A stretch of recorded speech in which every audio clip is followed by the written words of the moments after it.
Celtic first and Celtic last and Celtic over all. If Celtic were to start the doomsday scenario, the newly appointed manager Wim Jansen would have to virtually build an entirely new team. It was surely too much to ask. The summer signings came thick and fast. Bradford reserve keeper Jonathan Gould was joined at Parkhead by Chelsea's Craig Burley. French fullback Stefan Mahy came from Rennes, while Dutch winger Reggie Blinker arrived as part of a deal that saw Di Canio sold to Sheffield Wednesday. Hibernian forward Darren Jackson, a long-time irritant of the Celtic support, also arrived at Parkhead. Jansen then returned to former club Feyenoord and used a clause in the contract of an unhappy Henrik Larsson to bring the Swede to Glasgow for £700,000. Henrik's first touch in a Celtic shirt would become the stuff of legend. He gifted the ball to Hibernian's Chick Charnley, who promptly fired home from 25 yards to give the Easter Road club a 2-1 home win in the boys' opening league game. The next week, Celtic crashed 2-1 at Parkhead to Dunfermline. 2 weeks into the season, the Hoops were already 6 points adrift of Rangers and playing catch-up with the side who hadn't been caught for a decade.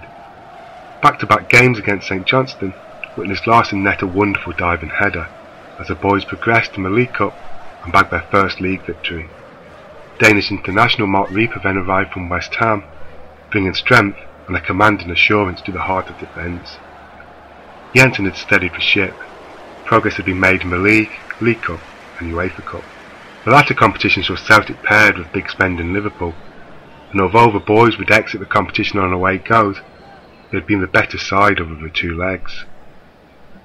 Scotland International and European Cup winner Paul Lambert was added to the squad in early November. However, Celtic would lose the first derby clash of the season, 1-0 at Ibrox.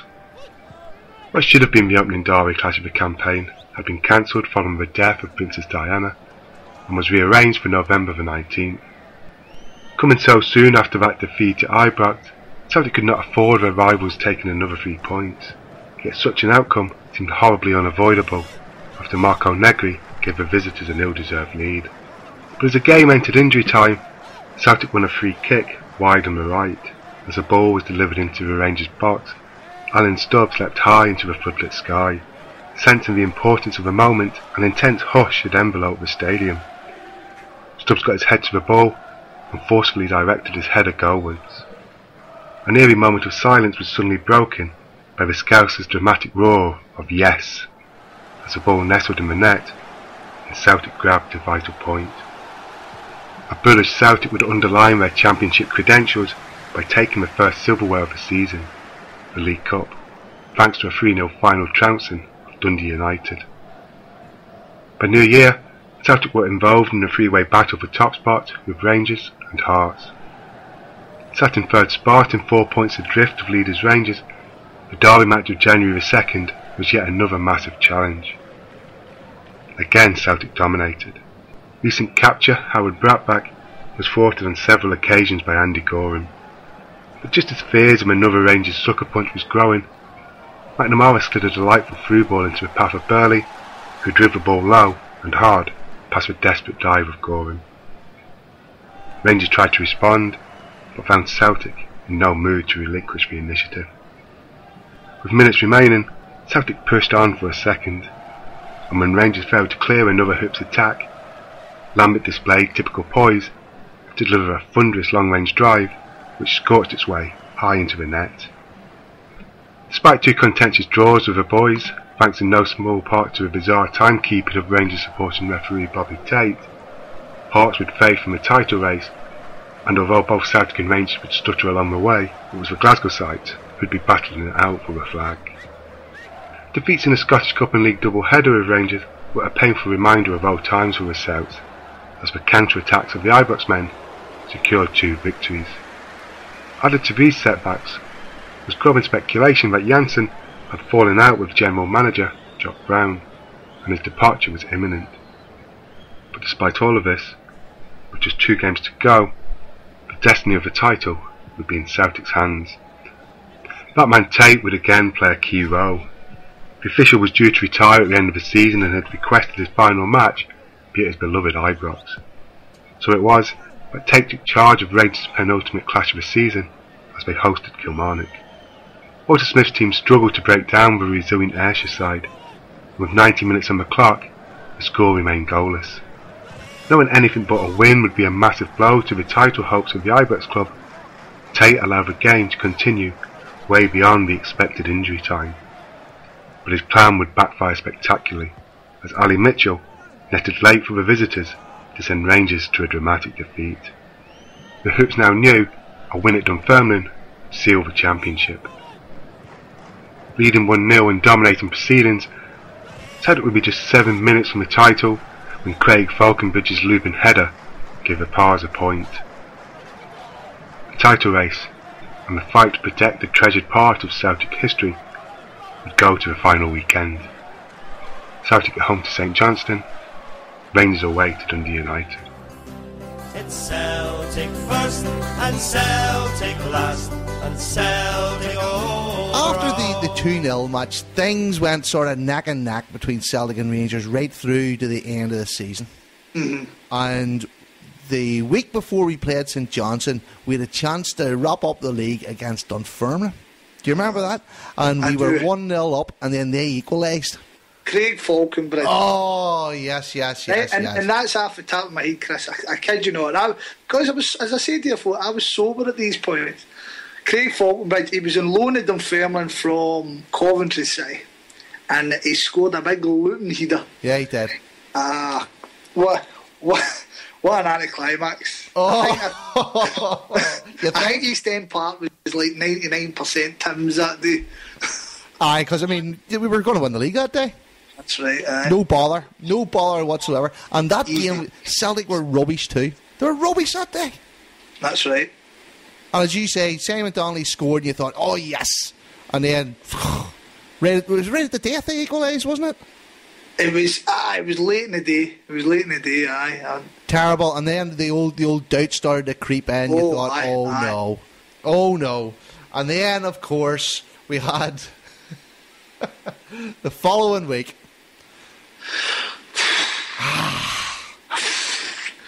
Go on.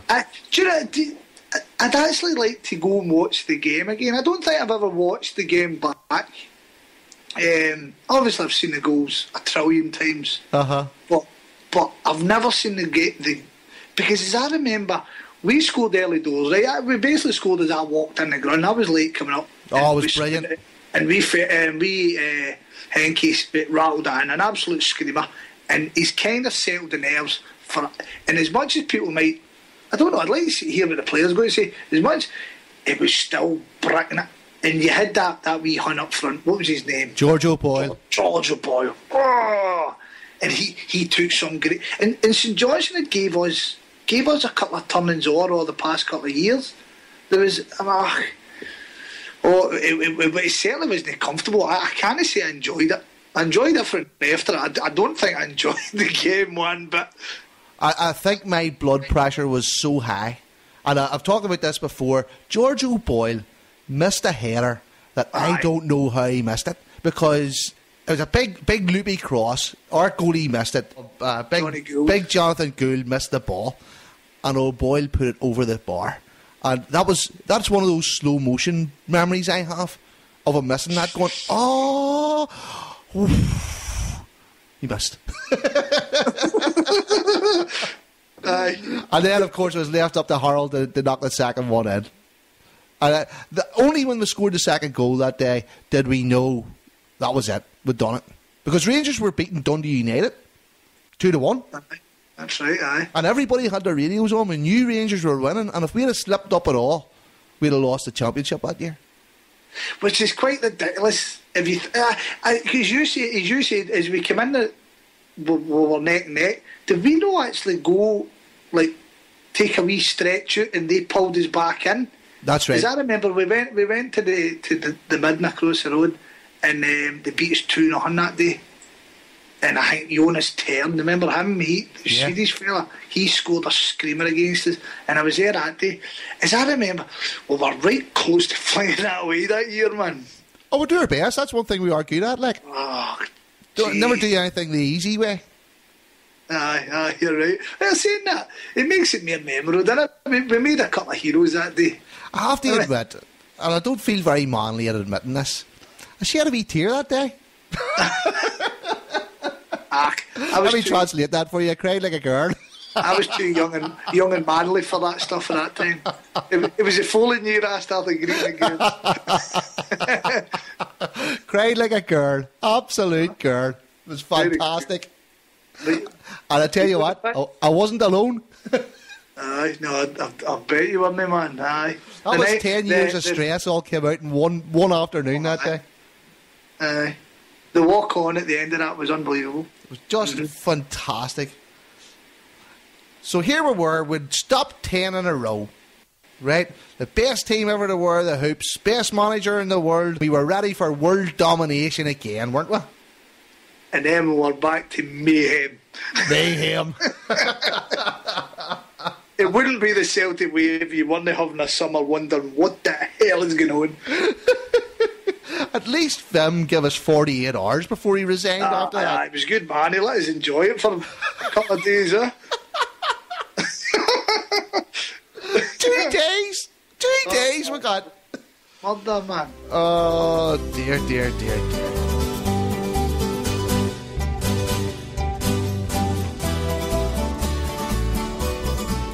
Okay, so we've got the money in the bank. What happens now? Well, what then happens is that suddenly, they've all left, with £1.4 million between them. But it gets even more complicated, but I'm trying to keep it simple. At the same time as all this is happening, you've got Gerald Weisfeld hanging about.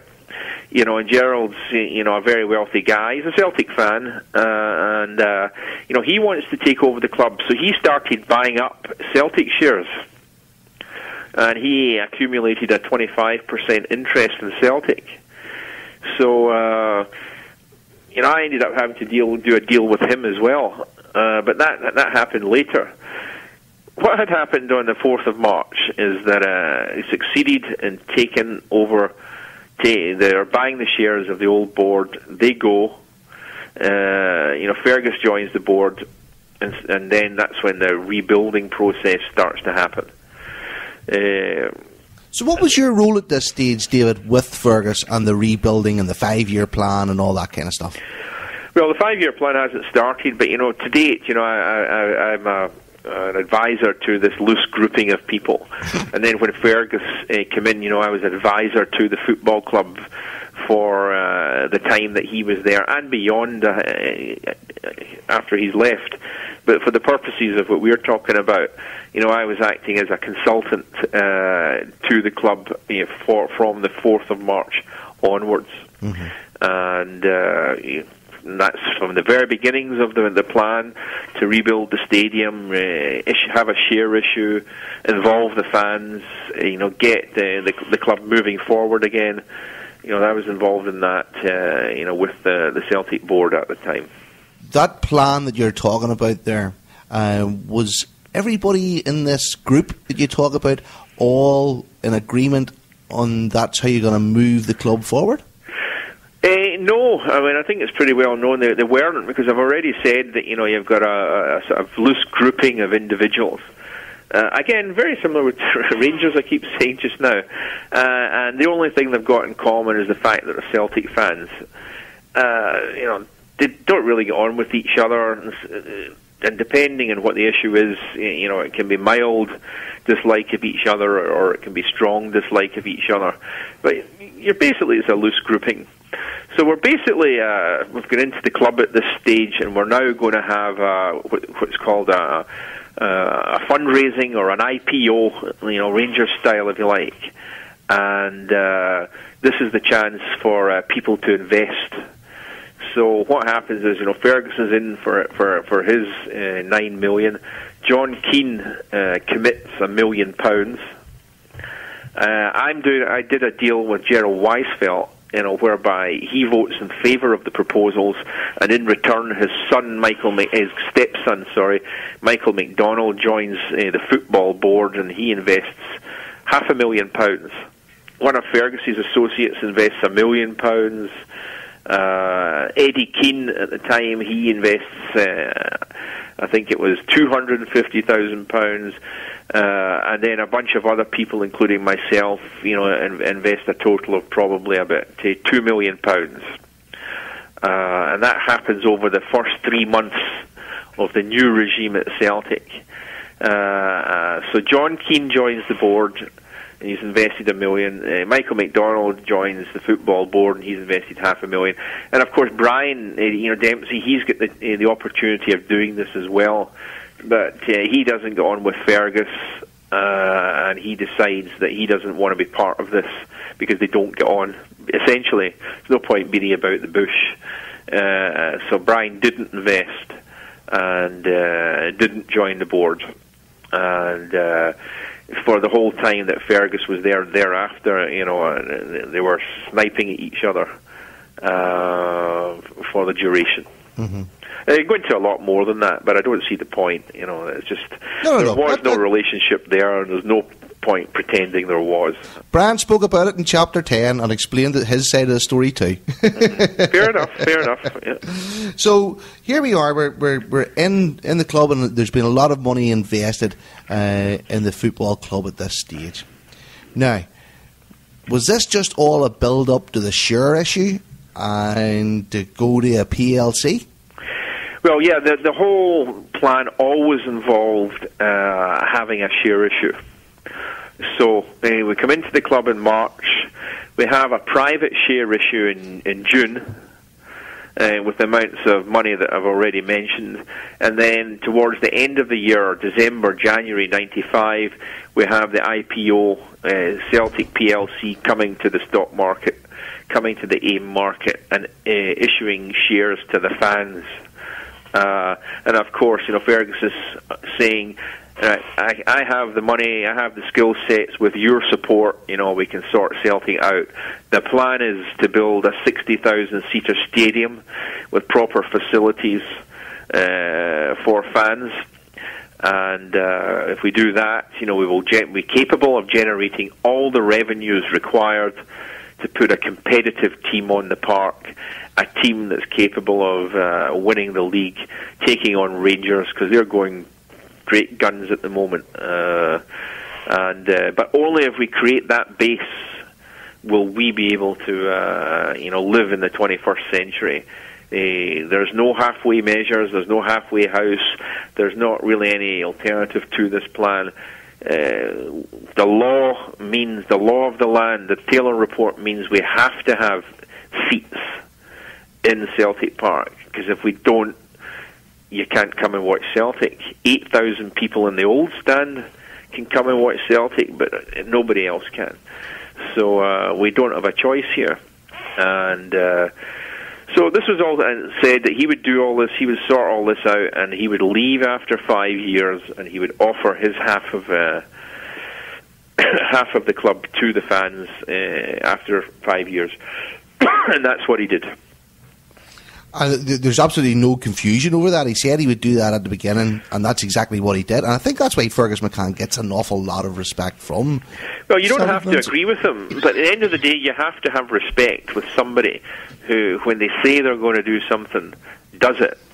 You can't criticise anybody that does as they say.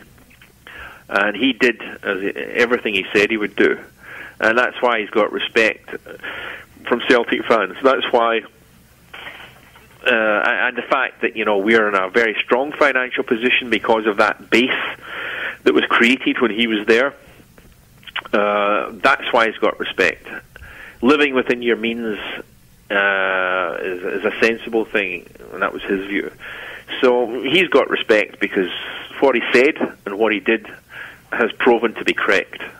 That's why he's got respect. And even at the time, I remember there were people questioned everything Fergus done, but they were questioning the fact that Celtic Park would have 60,000 seats.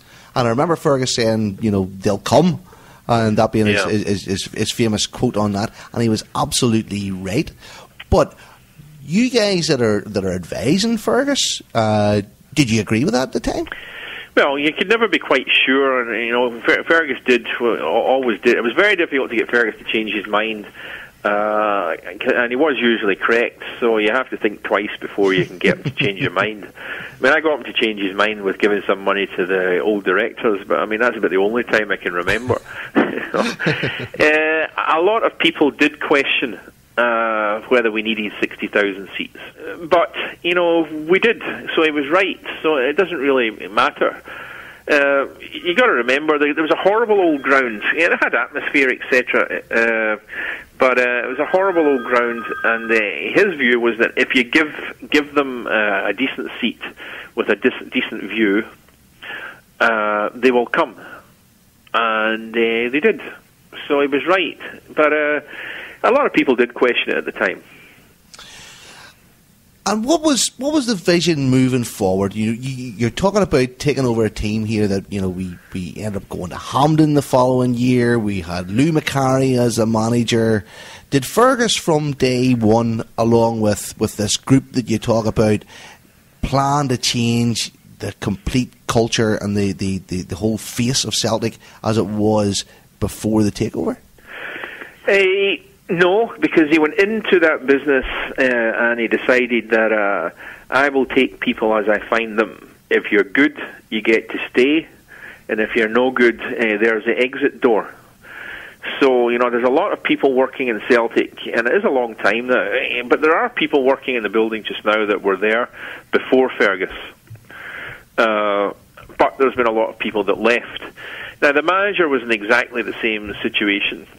He did not. Fergus did not come in with the intention of sacking, Lou Macari. There was a specific reason for the fallout, and that was the World Cup. Fergus McCann's view was that both the infrastructure of the club and the team needed rebuilding, and that was a full-time issue to be dealt with in the close season, because we were basically taking it over at the end of season 93-94. Yeah. So Macari was told, you do not go to the World Cup in the US. We have a very poor team. I want you on the case 24/7, rebuilding this team, with a budget. And Macari, was determined to go to the World Cup, went to the World Cup and get sacked as a consequence of. So nobody knows whether he would have been a good manager or not, or what. But again, that's what happened. So there's no point speculating what could have happened. But that was a specific raison d'être for Lou Macari's departure.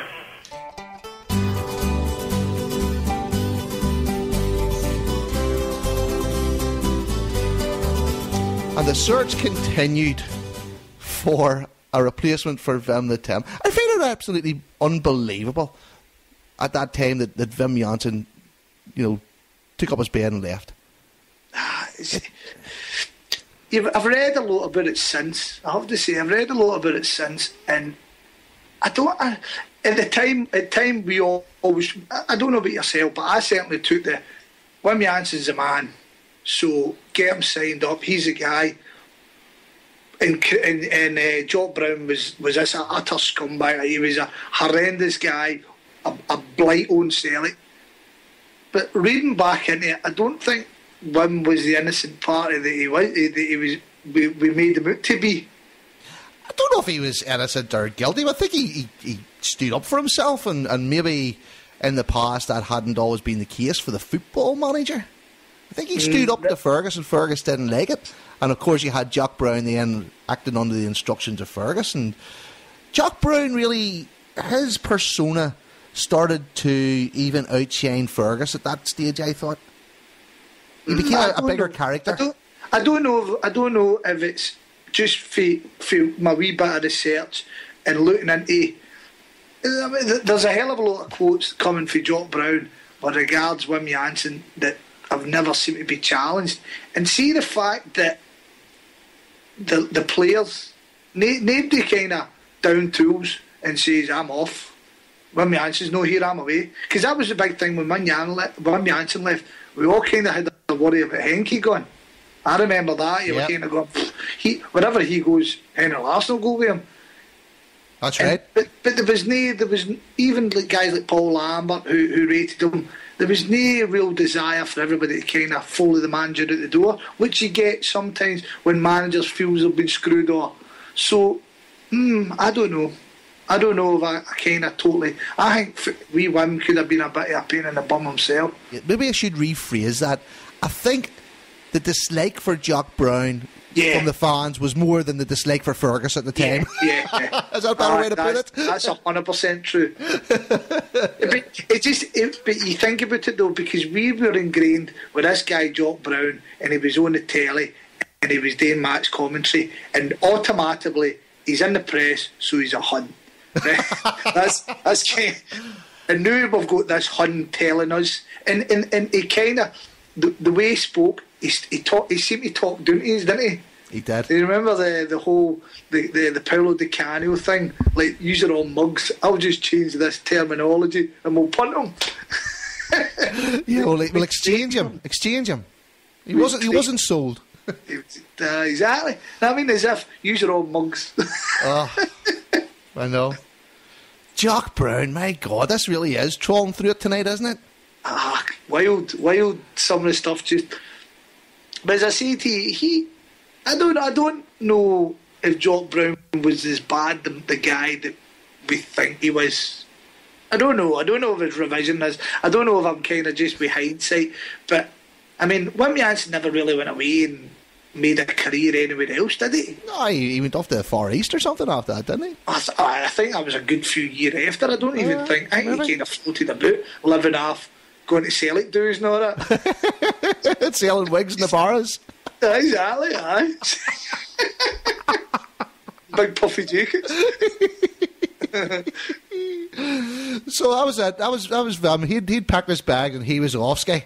And again, it started off with a hunt. The hunt for Red October, the hunt for the new manager started again. Yeah, but again, I've said that I don't know many times the end of the night, but see the no internet thing. Well, I'll take that back. Internet was just coming in now. You kind of had it, but it was one of the ones you had to plug in and it went America Online. You could have used a phone and all that. It's cable, you know what I mean? But so we were still very reliant on the Daily Record and that other type of that media. We're always relying. So every day you were getting a different guy. Oh, this is a new. I remember at one point Andy Roxburgh was talked about getting his Celtic job. Imagine that, Andy Roxburgh. Oh. You must have been phoning those weird numbers off teletext, were you? Sitting on teletext all day, try to pause it. It was funny, I was interviewing Stephen Sullivan, who worked for the Celtic View, and he was doing the Sean Fallon book, and he actually came clean to say he was the voice on the other end of the line that we were paying 36p a minute for. Whenever we were saying all these superstars from South America, oh, wait a minute, we'll get on to that in a minute. Exactly, aye. But it was like Celtic sound big, and it tells you, basically somebody read the Daily Record at one word every 3 seconds. That's right. Well, one sentence and then telling you how much you were paying for each of these sentences. Aye. You're about 6 knicker down, you're like, oh dear, here we go. Did you know the significance of stopping Rangers winning 10 in a row when you signed for Celtic, or is that something that you thought about in later years? No, if I knew that, I probably wouldn't sign that contract. That's how important it was. And I think that helped. There were a lot of new signings that year, and I think that helped because I think all of us were just eager to get our careers on track or back on track, and didn't know that much about the rivalry between Rangers and Celtic, and I think that was good because if we knew that, I don't think that we would have been able to stop them. I think that was one of the blessings in disguise that we didn't know that, and we obviously during these things get more and more aware how important it is, but I think that we coped quite all right, actually, with everybody there during the circumstances, because it's not easy to. I think we were 8 or 9 new players coming in and mixing together with the players that already were there. That's never easy,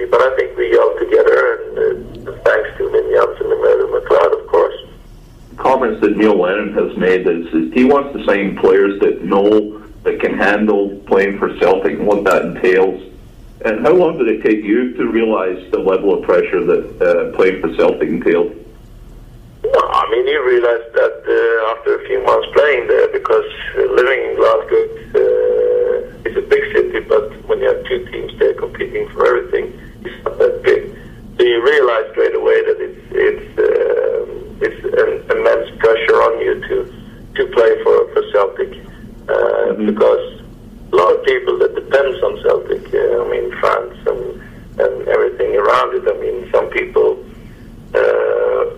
live with it, and to have the bragging right on a Monday when you come back to work, it's very important to people. That last day of the season, Henrik, you obviously scored the first goal, and then we thought we were going to win really easily that day, but it didn't turn out that way. It was a bit of a slog in the end, and then, of course, Mr. Brotback scored the second goal. What was the feeling in the camp that day? I know, as a supporter who was at the match that day, it was very emotional. Did you guys feel it? But you have to go back a week, because we were leading 1-0 against Dunfermline. That's everybody was sharing, and then they scored the equaliser quite late. And I mean, we wanted to finish it there, but we didn't manage. And then we come back to Celtic Park, and you have a grown man coming up to me. What I remember was crying and saying, "Please do it next week." on that day was immense. I think that's one of the biggest games I ever played in my career, probably the biggest. No pressure then, right? There was a lot of pressure because a lot of people were anxious around the stands and in the camp, and because we knew we had to win that game, and they created a few chances before we scored a goal. I think they had one at the crossbar as well. That's right. It was immense pressure on that day, but we managed to handle the pressure, and we won the game, and it was just a great feeling afterwards, great feeling of relief, because it meant a lot to us players, but I think it meant even more to the people supporting Celtic. After that season, we were on a bit of a high, and things were looking good, and then Wim Jansen left. Were you disappointed when he left, Henrik?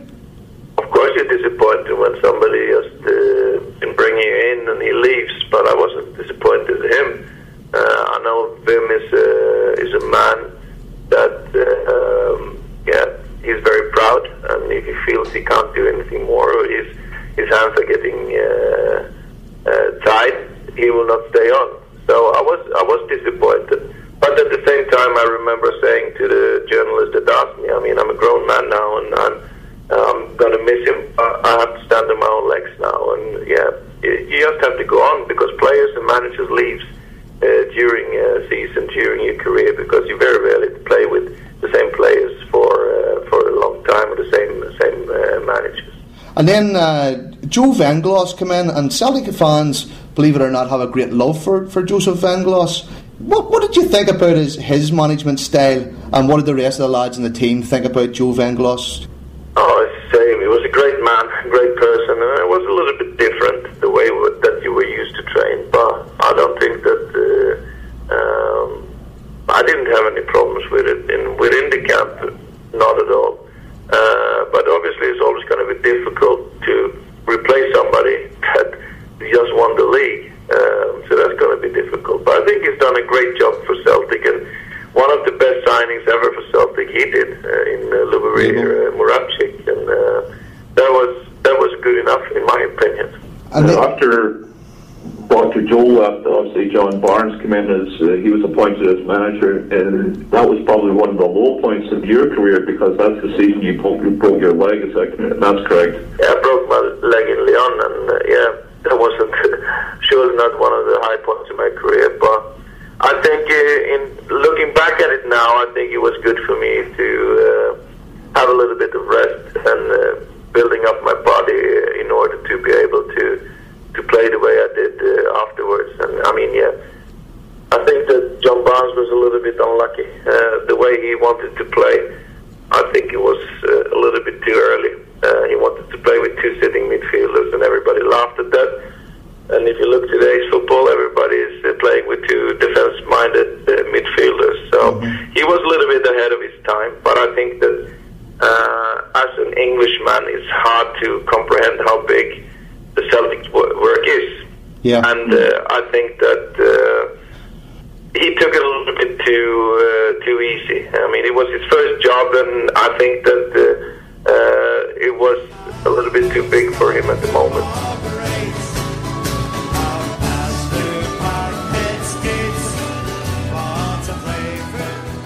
So the search finally ended up on Dr. Joe Van Gloss. Now, I think Dr. Joe Van Gloss is one of the most interesting characters in the sort of modern phase of Celtic history, because he was a bit of an enigma, wasn't he? He was a strange appointment. But yet, when you see what he'd done before he came to Celtic, you kind of say to yourself, "Oh, wait a minute." There was kind of conflicting views. So, I was sitting in a bar in Cambuslang when the news came that Dr. Joe had got the job, and we've already been through our emotions for the year earlier with Wim Jansen. I kid you not, Chris, I wanted to smash this boozer up. I was so angry that we'd done it again. We'd went and go to this guy that I'd never heard of. And I consider myself quite a good football brain at that point. And we'd go to somebody I'd never heard of, my Nelly Puff. I know. And even when he arrived and you saw the first photographs, you were like, what? You know, the perm was out and Doctor Who was in, you know? Oh, he perfected the Donald Trump haircut before Donald Trump. But God love him. Look what he walked into. He walked into a team that had stopped 10 in a row. You know, he walked into a bonus row with the players at the time.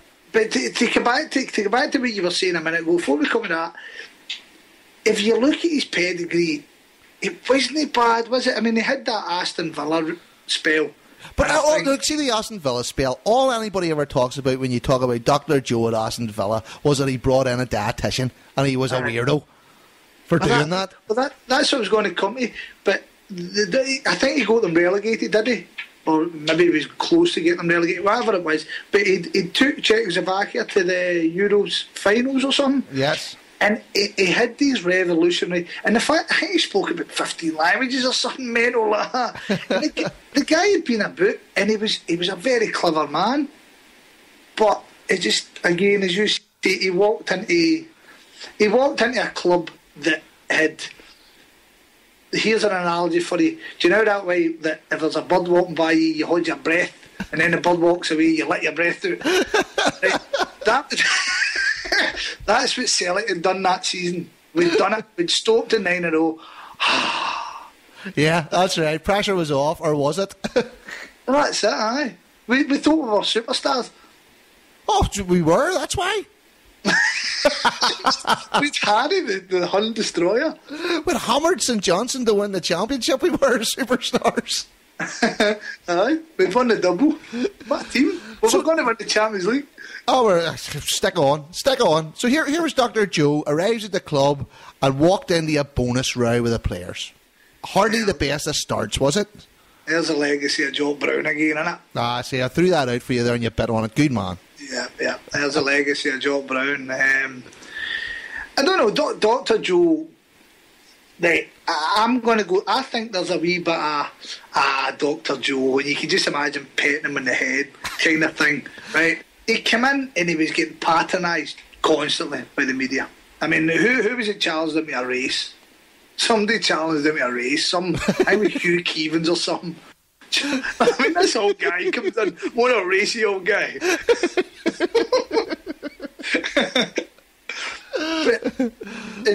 but I mean, even he'd signed Vidal Recef and he paid £1.5 million, and that was ridiculed. That was absolutely ridiculed because he'd been at Luton Town and he'd been rotten. Mm-hmm. He signed Mark Viduka. Mark Viduka went off his nut and disappeared. Mark Viduka, what was he? All depends. Yeah, all depends, wasn't it? It was Marco Viduka. But remember, we'd signed him and then he buggered off straight away. That's right, because he had mental problems. That was brilliant, wasn't it? Or something, aye. And then, famously, he done the job in Goat Lubo, and he get ridiculed for that. But in fairness to him, I was raging when we signed Lubo as well. So was I. Because it wasn't the signings we were expecting. He spent 300 grand or something on Lubo, didn't he? 300 grand on a 33-year-old. Yeah. What the hell are you doing? We're Celtic. We've just won the championship. Exactly. But and no, what annoyed me as well, Chris. 2 weeks earlier, we'd sold John Paul McBride for 200 grand, and I was going, we've sold the future of the club, and now I'm debt free. I know my football, right? That's easy to see. Aye, it was, and even the start of that season was horrendous. We won 3 games out of the first 10 or something. It wasn't going right. It didn't actually go right until we beat the Huns, did it? No. So you're talking about the 5-1 match, obviously, there, right? Yeah. See that 5-1 match? That wasn't on TV, and I didn't get a ticket for the match. For some reason, I don't know what the reason was, I ended up listening to that match on the radio.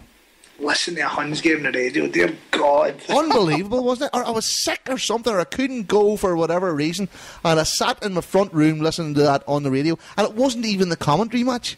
It kept going back to Radio Scotland or Clyde or whatever it was I listened to it for some boy shouting about what was happening, and I didn't even see the match until later on. You think of that nowadays, that a Huns game wasn't on the telly. That's quite mental, isn't it? That is unthinkable, isn't it? But we'd signed Hingy just before that as well, Johan Mjalby. I mean, you That's think right. of these signings, they were good signings, weren't they? Well, they were really, part of the team that Martin O'Neill took over, and they were the ones he kept. That was sort of part of the backbone of the team for Martin O'Neill starting off, right?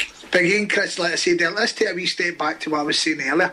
We're now in the middle of signing guys, and we're only signing foreign guys. Whereas 5 year earlier, that would have been unthinkable. Aye, that's right. That's mental, isn't it? If you think about it that way, how far we've came. Whereas, like the scouting now is a big thing, and we had. Well, I suppose when we're signing these guys, we'd never heard of. They're like managers, never mind players. But still, we had the legs of Mark Burchell coming through, who scored that day. That's right, aye. Mark Burchell's the future. I tell you, I know much about football. And it all worked out well in the end for Mark Burchell, didn't it? We'll put him in with Liam Miller, shall we? That's harsh. Oh, that is harsh.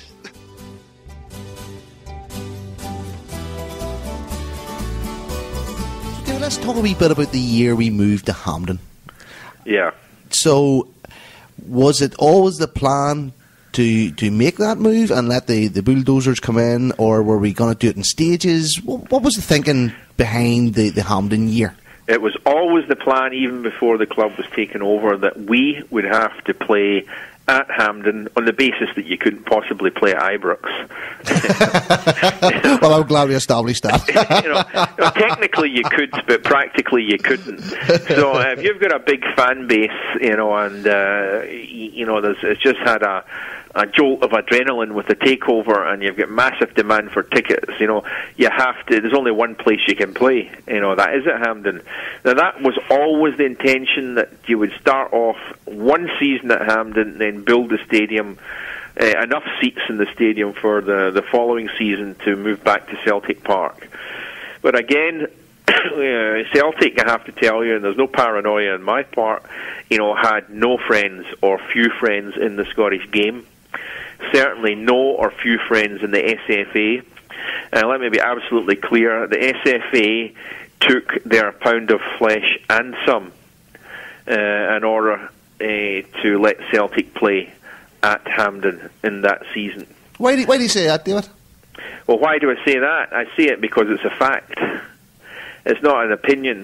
They knew that Celtic had nowhere else to go. Remember, they can't go to Ibrox. You can't go. There's no other club. There's no other stadium capable of accommodating the Celtic fan base. So the SFA knew that Hampden was the only show in town. Knew that Celtic, had nowhere else to go, and exploited that to the maximum by demanding the maximum for letting Celtic play there. You know, it starts getting into the realm of conspiracy. If you think, had it been any other club, would they have been we love a conspiracy theory. We love a conspiracy theory. But you know, I'm dealing with facts here, and I'm not going to go down that road. And of course, you know what happened with George Cadet a few years later. Oh yes. So it's my personal view that you know, we had no friends, and I'm not sure what in the SFA. It's debatable what the situation is just now. And how much did he pay to rent Hampden? Let's just say it was a lot more than it should have been. Okay. So the Hampden year was absolutely horrible anyway. You know, the be at Hampden as a supporter was absolutely terrible. I hated Hampden. And even to come back to Celtic Park that was unfinished with temporary stands at both ends and stuff like that, you know, was brilliant. Even though it wasn't finished, it was still brilliant. Yeah. Well, yeah, I mean, there was a whole lot of energy unleashed in the Celtic situation, you know, and you're right, you know, it was a bit strange, you know, playing at Hampden. It was a year of transition, you know, you've got a brand new board, brand new ownership, a brand new manager, brand new team, playing in an unfamiliar environment. And when you mix all that up together, and the circumstances of how they came to be there and the way they were treated by the SFA, you know, there's not a lot of the positive dynamic going on there. It was an uncomfortable year, and it was a year that everybody, you know, would like to forget. But once we were back at Celtic Park, albeit, you know, half a building site, you know, as each month, because you could see it when you were at Celtic Park. Each home game, there's a little bit more getting done, a little bit more getting done. So you could see it before your very eyes, improving all the time, and you know, that's what happened. And again, you see how the Fergus McCann years developed. I mean, Fergus didn't sort of shrink from very many fights when you talk about George Cadety and the Paolo Di Canio issue and things like this. Some people would even suggest that the year that we won the league to stop Rangers winning 10 in a row wasn't even in the plan. Well, that's not true. I mean, that's categorically not true. I think, you know, some people might say that, but they usually have an agenda or a vested interest in saying that. I mean, there's no substance or no truth to that allegation or that suggestion. I don't even mean it as an allegation. What I'm saying was it was a surprise when we did stop 10 in a row. You know, Fergus didn't care about stopping 10 in a row. I don't think that's true either. You know, at the end of the day, we all these during his 5 years, we still don't have enough money as Rangers for the team, right? For the team, we don't have enough money for Rangers. That's a fact, and that's for two reasons. One of which has become apparent. The two reasons are number one, we had a stadium to build. So we had to allocate, and Rangers have no stadium to build. So for every pound note that's coming through the turnstile, you know, we're having to allocate a significant proportion of that to rebuilding the stadium. Because if you don't have the stadium, you don't have anything. So for every pound that's coming through, you know, there's 50p, you know, that's going to building the stadium, and you have no choice. The second aspect, which made it very difficult to win the league, irrespective of who was the manager, is because they were overspending. You know, they were overspending from the day David Murray went into that club in '88 till the day he left it. So they were spending money that they did not have. And the price they paid for doing that was going bust. So that means two things. One, Fergus McCann is not having rescued Celtic from going bust. Is not going to spend money the club does not have and run the risk of going bust again. And he was correct in that, because Rangers have gone bust.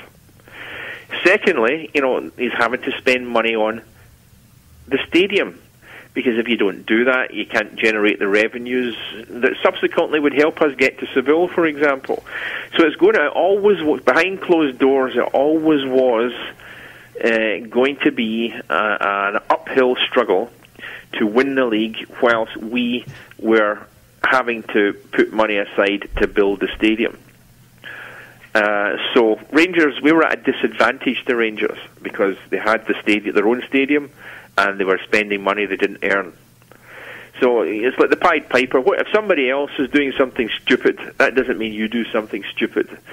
What you got to do is have faith in your conviction and follow it through. And I'm so hardline and so pro McCann on these issues that you would never get somebody like me to deviate from that, whilst it's tough.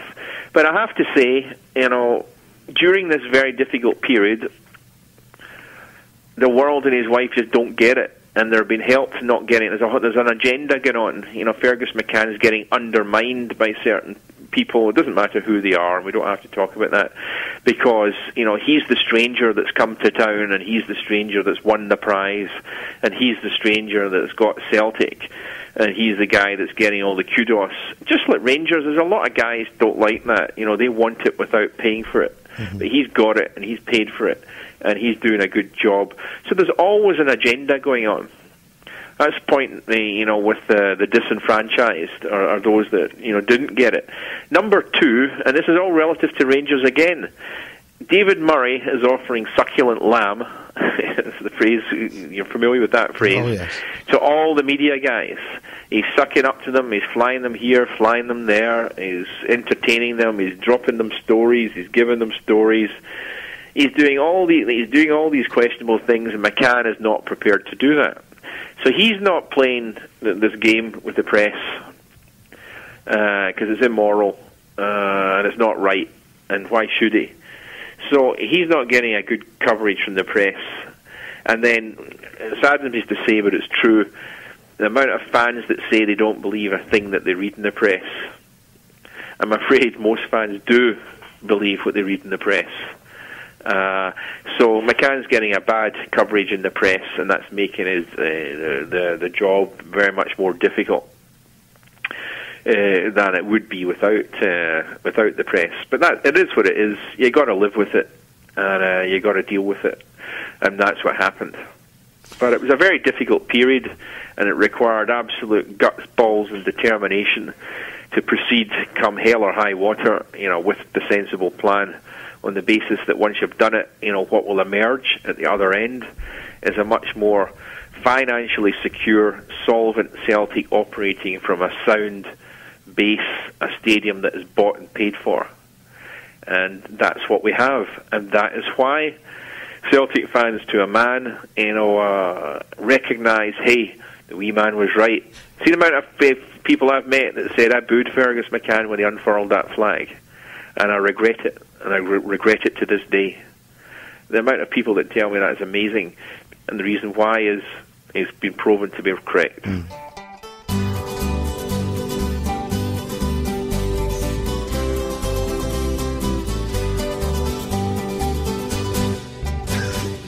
So in November, 5-1 humping a Rangers, right?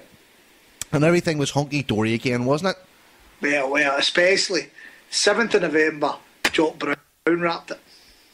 And I remember trying to do a cartwheel on London Road that day. We got off the bus and we were told, walking up, past the boys that sell all the badges and the hats and the scarves and the t-shirts and stuff, Jock Brown's away. And we actually turned away from Celtic Park and ran back down the London Road cheering. We ran away from the stadium cheering. Honest to God, it was like a new signing. It was like a new signing, him going away. Ding dong, the witch is dead and stuff like that. I don't know what Fergus was playing at, because I put the spotlight back on him again. Although he was getting close to the end of his tenure at that stage. But Fergus loved him though. Fergus thought he was the bee's knees. I think there was a kind of a go at the press and everything when Jock Brown left, wasn't there? Aye. But the Celtic fans were absolutely delighted that day. God, we're fickle, aren't we? Yep. That's what makes us special. Exactly. You keep telling yourself. So probably one of the darkest days we have as Celtic supporters, and I'm going to bring it up. You can't hide, Scott. You can't hide. We've done the Coca-Cola Cup final. It can't be any worse than that. It was worse. I know that. It was horrendous. It was absolutely horrendous. And there's only one game that comes close to it, and that's not in my era, so I don't need to talk about it. But Chris, that was horrendous. That was from start to finish, sore as it gets. And anybody who was at that game, or anybody who remembers that game and was kind of living, that's why no winning it at their midden a couple of years ago hurt so much. That's right, no doubt about that. Because that was sore what they done that day. It was the game was sore, and what happened at the end was sore. And see what you were saying, you were greeting. Well, I was greeting that day. Hey, that wasn't just putting a knife in, that was turning it around as well. Yeah. That was worse than Motherwell. That day was just, we lost something as a club that day. Mm-hmm. That we'll never get back, Scott. We'll never get that back until we win the championship at Ibrox, if that exists in the future. As I said to you, Chris, it was there. It was there to be done. It was. That's right. It was there, and I came out of that game, I was livid. And people were telling me, we've won this, we've won that, which is true, and of course they've got a point. But anybody who went to that game that day, and the fact it was wee McCann, who Celtic had been courting for years, and then the Dallas thing, and then the boy falling off the stand and everything. Just everything that day was what's bad about being in love with this team. Mm-hmm. Mm-hmm. Aye, the Hugh Dallas Memorial Corner, I sat in that stand time as well. And we also lost the Scottish Cup that year, the Rangers too. A great that day as well, Chris. Can we just move on? Let's talk about Jock Brown. What happened to him? Aye, big back job. But this is what I'm saying. I think there's a wee bit of what's it, rose-tinted spectacles when it comes to Dr. Joe. Because you think about it, he might have gave us these fantastic players. Well, of course he did, right? But we lost the treble, and they won the league at our midden, and that's horrendous, isn't it? If you think about it, and there was a bit of dubiety about whether he should have stayed on after that. And you think about it now, there's no way in the world he should have stayed on. No chance. Done. I mean, the thing that kind of killed him in supporters' minds, if you remember, was the fact that he dropped Mark Butchell for the cup final. Mm-hmm. That was a big talking point at the time. That's right, because wee lad was on fire at that stage. That's right, yeah. Mm-hmm. And you think about it, he should really have been punted for signing Scott Marshall. You've got a real bee in your bonnet about Scott Marshall, don't you? Biggest dumpling in it, and it's twisted as well because his brother was Gordon. Poor old Gordon. I'd punch him in the head if he wasn't sick. Celtic legend you're talking about there, mate. Alright, so that the end of that season, when we're all down the dumps, Fergus was done. He'd done his 5 years. Yeah. And left with everything that he said he would do and a few things that he said he wouldn't do. And looking back today in 2013 to Fergus McCann's reign, I think if we're all sensible about things and don't get carried away, he done a very good job. He made some mistakes, he made some enemies, but he stood up for Celtic and he done more or less what he said he would do from day one. I would have been a pro Fergus McCann person, Chris. I've spoke to people who assures me there was 3 and 4 and 5 other people ready to step in if Fergus never took the club. However, who were they? I mean, Fergus stood up, and as you rightly said, he flung a business plan down. He didn't fling dreams and hopes and stuff. He never made it. His plan was to build a stadium, to get us back in a level footing, and to win the league.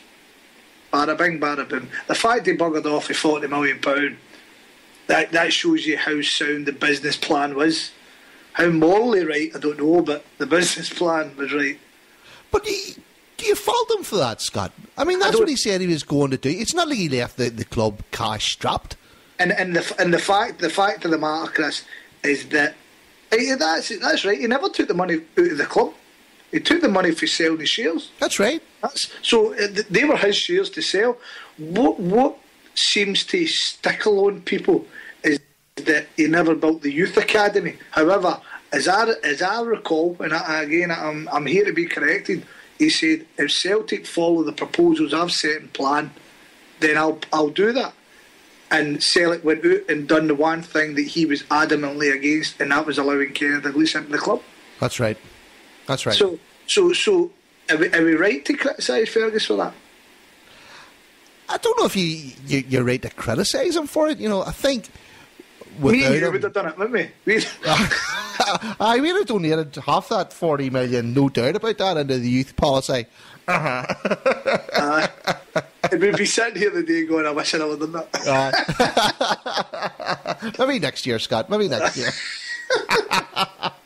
Dermot Desmond, give us a ring. But no, I mean, fair play to him. He done what he said he would come to do, and I don't think we can fault him for that, No.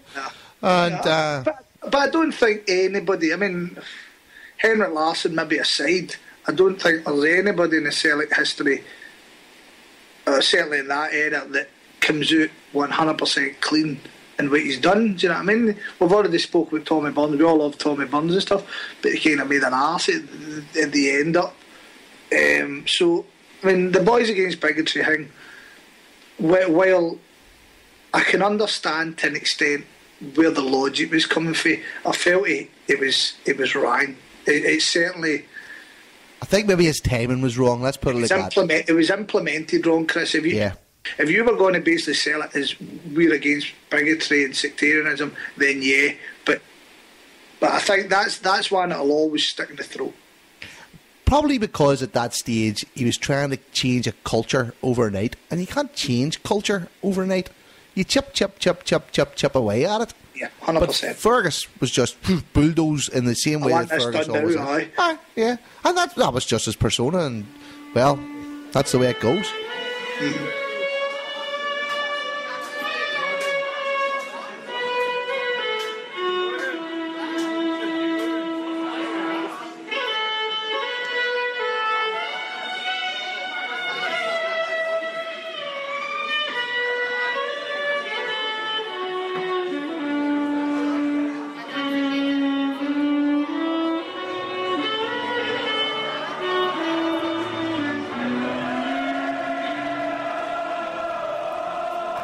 The Wee Man, the story of Jimmy Johnston.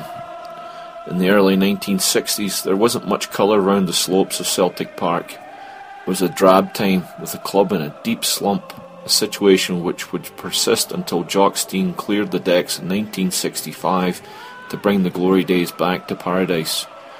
Future Celtic captain Billy McNeill reflected on the state of Celtic at that time, noting that there was nothing to cheer about at Celtic. In one game, Caesar remembers the ball being knocked out of play, only for it to stop at the feet of a flame-haired ball boy, who immediately began a set of keepy-uppies behind the Celtic goal. The crowd cheered, and it happened again, then again, then again. McNeill admitted that eventually it got embarrassing because he was so skillful. The punters appreciated him more than the efforts of those in the park. All those cheering the tiny teenager could be forgiven for not realising that this young man would become the greatest player Celtic had ever seen. Jinky, the Lord of the Wing. Actor Tony Roper recalls a conversation in a Glasgow pub where two Rangers fans were discussing which of their players was the best winger in Scotland. Roper remembers another punter of the green and white persuasion leaning across the barroom counter and stating, "There's a wee laddie in the Celtic reserves that's going to cause the pair of you sleepless nights."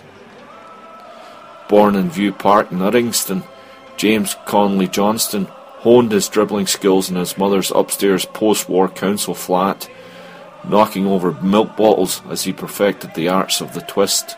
He would wobble his way round the park on a metal railing, instinctively building skills and balance that would serve him so well in later years. At night, he would read and reread the story of English football icon Stanley Matthews, whose jinking football style would light up the old First Division in the 1950s, and whose achievements would be surpassed by Johnston during his time with Celtic. At school, he was a standout. His PE teacher, Tommy Cassidy, knew his young charge was a star, so he began pestering his great friend, former Celt Sammy Wilson, who eventually, after 4 years of prompting, talked Celtic manager Jimmy McCorry into taking a look at the boy. Johnson was brought into the club as a ball boy and began to wow the crowds with his skills. However, the hoops would almost let the mini-magician slip through their fingers, and it wasn't until Manchester United make a determined effort to bring Jimmy south in 1960 that the Parkhead club acted decisively to seal his future in Glasgow. A year later, Johnson progressed into the reserve side in a 4-1 victory over St Johnstone, where he scored 1 and made 3 of the goals. After the game, manager Jimmy McCorry whisked the diminutive flyer into the boardroom and sealed his signature on senior club forms. No sooner was Jinky bedding into the club than he was off again, farmed out to Blantyre Celtic for a spell in the juniors, aimed at adding grit and stamina to his myriad of silky skills. 2 years later, in March 1963, Johnson made his first team debut in a hapless Celtic side who were pummeled 6-0 by Kilmarnock. A few weeks later, he would record his first goal in another stinging loss against Hearts, the first of his 130 goals in the hoops. It wasn't until after the arrival of Jock Stein, who accosted the wee man in a changing room after a reserve match, did the soaring career of Johnson take off. On that fateful night at Celtic Park, Stein's mammoth husk towered over the tiny Lanarkshireman as he demanded to know why Jimmy was wasting away in the reserves, as he boomed, "Get out there and show me what you can do, and I'll have you in the first team at the weekend." From there, things took off, and by October 1965, Johnson had his first medal in a 2-1 victory against Rangers in the Scottish League Cup. The league title soon followed, and by mid-1966, Jimmy's wizardly dribbling skills, his slight and childish frame, and his shock of bright red hair made him one of the most recognisable players in European football, coached and coaxed by the masterly Stein, who kept an ever-watchful eye on his prize from trackside. Jimmy returned from Celtic's 1966 North American tour to marry the girl of his dreams, Agnes Doherty, who swapped her surname for his and embarked on a roller coaster marriage the same season Celtic embarked on their greatest ever journey. And what a journey it was, wrapping up every competition they entered and culminating in the greatest triumph in the club's history in Lisbon, where Jimmy was mesmerising an attack. His first child, Marie, was born just 4 days before the game. No time was given for the glories of the European Cup to sink in, nor the happiness of fatherhood for Jimmy, as the winners of the match had been offered a ticket to Spain to face Real Madrid, the testimonial for Alfredo Di Stefano, a game Jimmy would call the greatest game that Celtic Football Club ever played in. Jimmy single-handedly destroyed Real Madrid, and his slide rule pass through the Spaniards' defence unlocked the goal for Bobby Lennox to seal their fate. At the end of the game, Johnson raised the ball aloft in the centre of the field, and his colleague Bobby Murdoch recalled that he had 125,000 Spaniards shouting, "Ole, ole." The tiny winger was hailed as one of world football's giants. The year after Lisbon, Johnson gave a virtuoso performance in a thrilling 7-2 victory over Dundee United, a game many felt was his best in league football, but would be the mighty Red Star Belgrade who would feel the fire in Jimmy's boots in the European Cup. A phobia of flying was a well-known aspect of Jinky's makeup, and the wily Jock Stein decided to use this to his advantage in a Celtic Park game against the men from the Balkans. Lured with Stein's promise of being released from return leg duties if Celtic won by 4 clear goals, Jimmy ran riot. He scored 2 and set up 3 in a 5-1 victory, which led Captain Billy McNeil to remark later, "He just simply tore a superbly talented team apart." More European glory seemed destined to arrive in 1970, especially after Celtic cuffed the colossal Leeds United in the European Cup semi-final, only to fall at the final hurdle in Milan against the Dutch champions Feyenoord. Still, trophies flowed as Celtic marched towards 9 successive championships, and they also continued to rack up the cups as well, with the 1971 Scottish Cup final replay win against Rangers simply dubbed Johnston's final. Regularly, Jimmy was left battered by his opponents both in Scotland and abroad, and many misjudged his slight frame, which carried the heart of a lion. Alex Ferguson, who would rise to manage Manchester United for a quarter of a century, recalls a Glasgow derby game where John Craig repeatedly left Johnston lying prone on the track after heavy challenges. Fergie remembers, after Craig had yet again introduced Jimmy to his own brand of industrial football, the wee man dusted himself off and said, "Oh, Craigie, you trying to intimidate me?" before carrying on with the match. Brutality would also be meted out on an industrial scale when Johnston came up against the thugs of both Racing Club from Argentina and Atletico Madrid. As Jimmy's Celtic career drifted to a close in the mid-1970s, famed sports writer Hugh McIlvaney recalled a conversation with Jock Stein on his footballing legacy. Stein firmly believed that his greatest achievement wasn't winning 9 leagues in a row, nor the European Cup, but that his biggest achievement had been keeping that wee man in the game 5 years longer than he might have been. In 1975, Jimmy Johnson swanned out of Celtic Park on a free contract after another row with his manager, who had grown weary of the increasingly erratic behaviour of the falling star he loved so much. As club chairman Desmond White relayed the news of his release, a tearful Jimmy Johnson remarked that it was like being handed down a death sentence. 48,000 fans saw Jimmy toss his boots into the jungle at his testimonial game against Manchester United in 1976, and a sojourn in America with San Jose Earthquakes in the new North American Soccer League would be followed by spells at Sheffield United, Dundee, Shelbourne and Elgin City. However, the flame had gone and Jinky descended into a post-football blaze of alcohol, which would only be arrested when he tried to sell his winners' medals to business tycoon and Celtic fan Willie Haughey. Jimmy found a real friend in Haughey, and who helped him get his life back on track, and until his death in 2006 from the withering motor neuron disease, Jimmy remained a firm favourite with the Celtic fans, as well as becoming a recording artist and friend to A-list movie stars from Hollywood. On St. Patrick's Day of that year, Jimmy's body flew past the fans at Celtic Park for the final time, as tens of thousands lined the streets of Glasgow to cheer his coffin on its final journey past paradise and into history as the man who was voted Celtic's greatest ever star. No doubt it was a source of pride for the wee man that even in death he could still draw the crowds.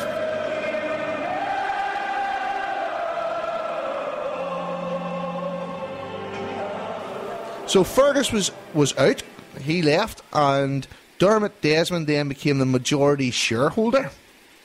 Alan MacDonald then came in as chief executive.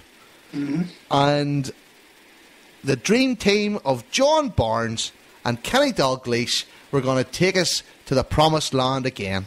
Everything in the garden was rosy, wasn't it? Oh, again, it was beautiful. It was beautiful, and I'll tell you, to prove my football worth again, I thought it was a great move. Like, Scott, I don't care what anybody says. I don't know any Celtic supporters that didn't rejoice at that. Aye, and it was like, oh yeah, yeah. Had something kind of slick about it, and at that point, Chris, right, we'd changed. What would you call it? And we were now calling ourselves Team Celtic. And that's without a word of a lie. We were calling ourselves Team Celtic at that point. I'm cringing here. Oh, it's horrendous, isn't it? Right, but right for the off, do you know what got me, got John Barnes on my, I was on his side right for the off. Ayo Berkovic. Right, again, there's me proving my football worth that I thought Ayo Berkovic was a sensational signing. We'd went down to West Ham, albeit not the biggest club in England, but certainly not a small club, and we took their best player. Robbed them. Just walked up and says, "Here you wee man, you're coming with me." There you go. I mean, $5.75 million. Biggest bargain of the century. Oh, dear God, guy would be worth millions. Billions! He was a good footballer. He was a smashing football player, but he had absolutely no heart whatsoever. Oh, would you like a list of criticisms right now? Yeah, that's it. Podcast is cancelled. We're just going to sit and rip on the Fergus.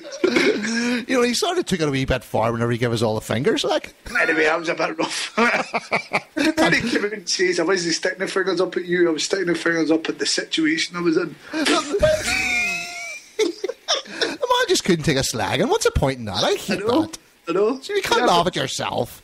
Everybody's kidding on their damn fishing rods behind him as he's sticking the fingers up. We also signed Stephen Bonds.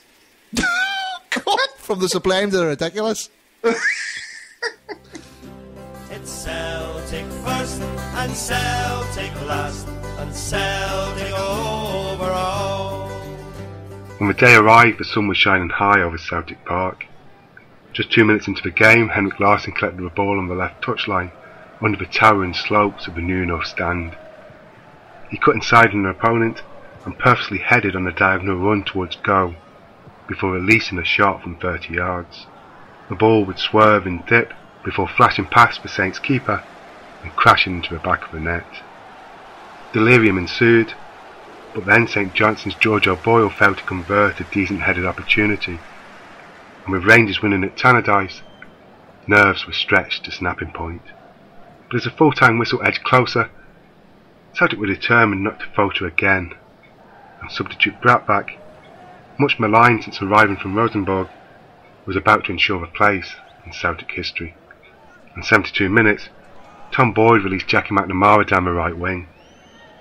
Jackie galloped down the flank before delivering a low cross into the box. Bratback had timed his run through the centre to perfection, and he raced into the box just in time to dispatch the ball into the net with a delightfully cool finish. It was now party time in paradise. Celtic were champions. The title celebrations of the Celtic support would come to an abrupt end with the departure of Janssen the next day. The exit of the Dutchman was a bitter pill for many fans to swallow, and consequently would signal the beginning of the end for the increasingly loathed Jock Brown. Janssen's leaving was the hangover from an intoxicating season. It was a hell of a headache, but it had also been a hell of a party. Janssen's replacement was former Czech national coach Dr. Joe Venglas. The experienced Venglas would produce a team capable of playing attractive and attacking football. He brought some fine talent to Parkhead, signing Swedish international Johan Mjällby and the immensely gifted veteran Lubo Moravcik. Moravcik displayed a sublime ability in the ball and quickly established himself as a huge fan's favourite.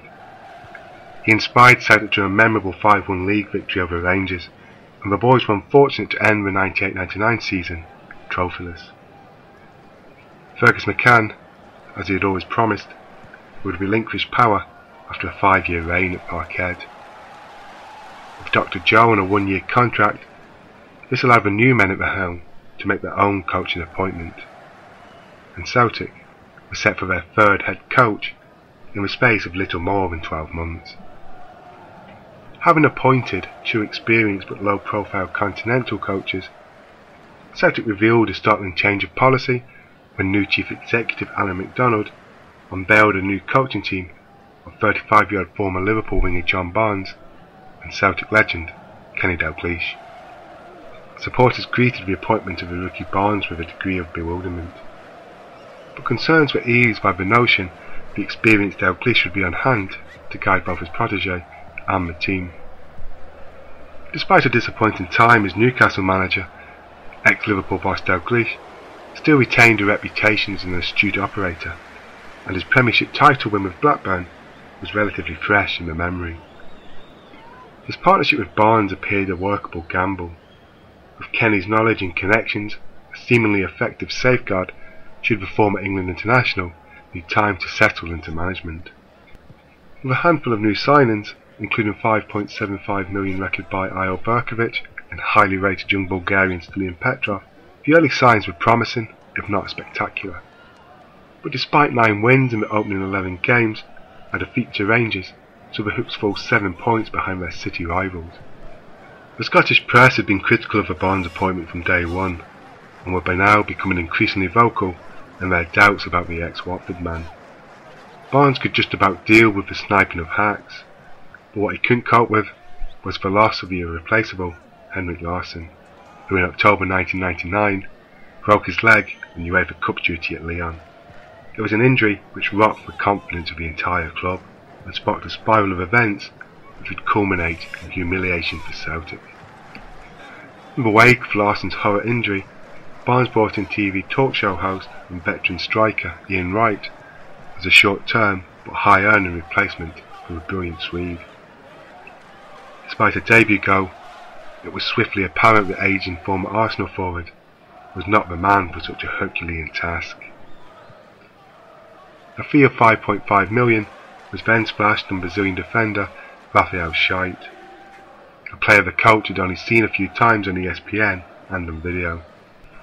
Yet a productive December on the field saw Barnes pick up Manager of the Month, while striker Mark Viduka, another Dr. Joe signing and a highly temperamental talent, received the Player of the Month award.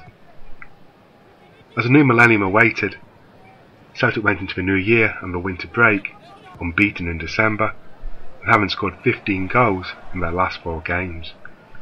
It had been an historic and turbulent decade on and off the pitch. There had been painful lows and ecstatic highs.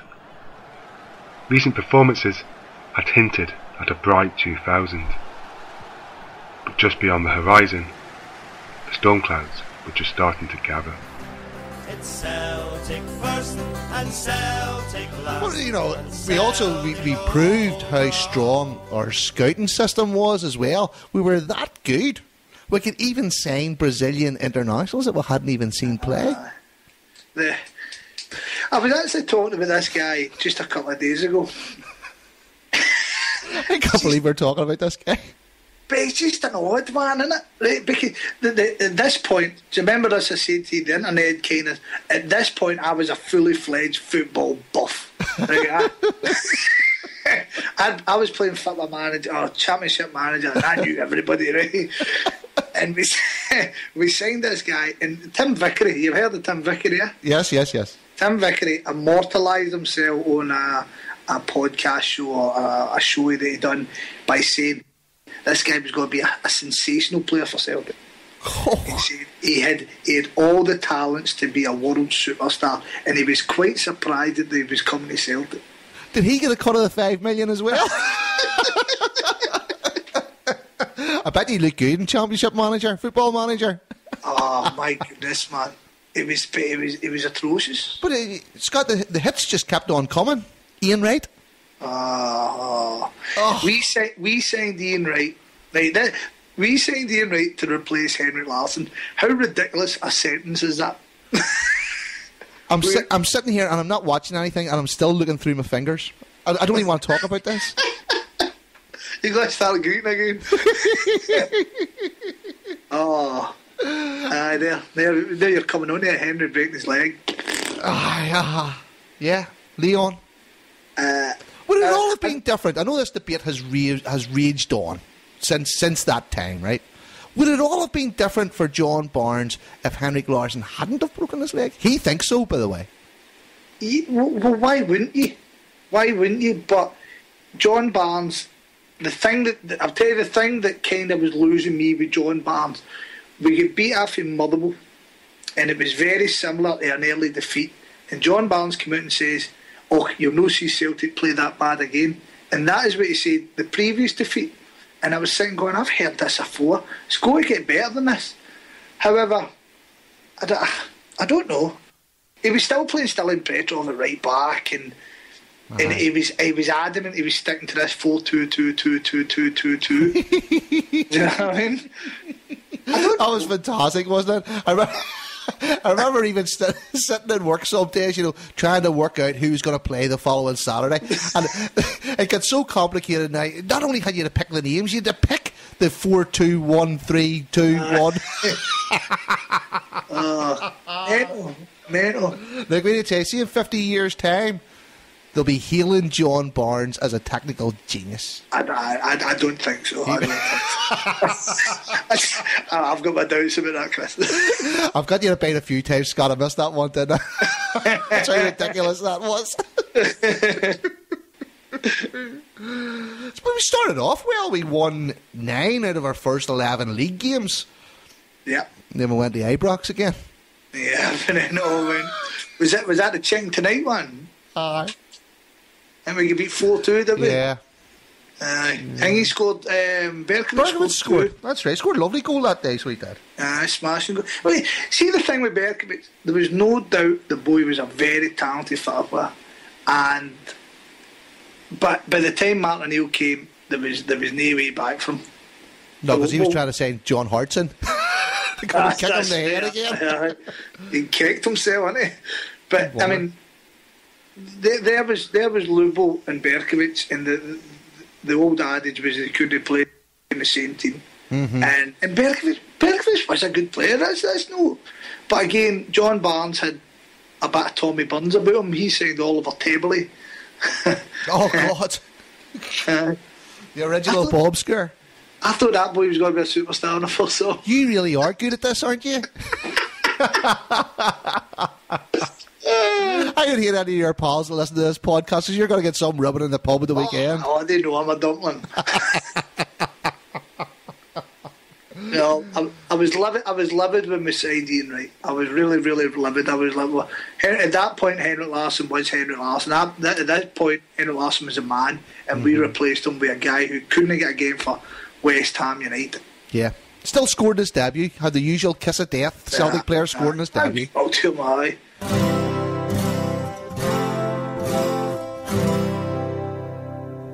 We seek him here, we seek him there. I was actually in a pub in Springburn. I didn't go that day.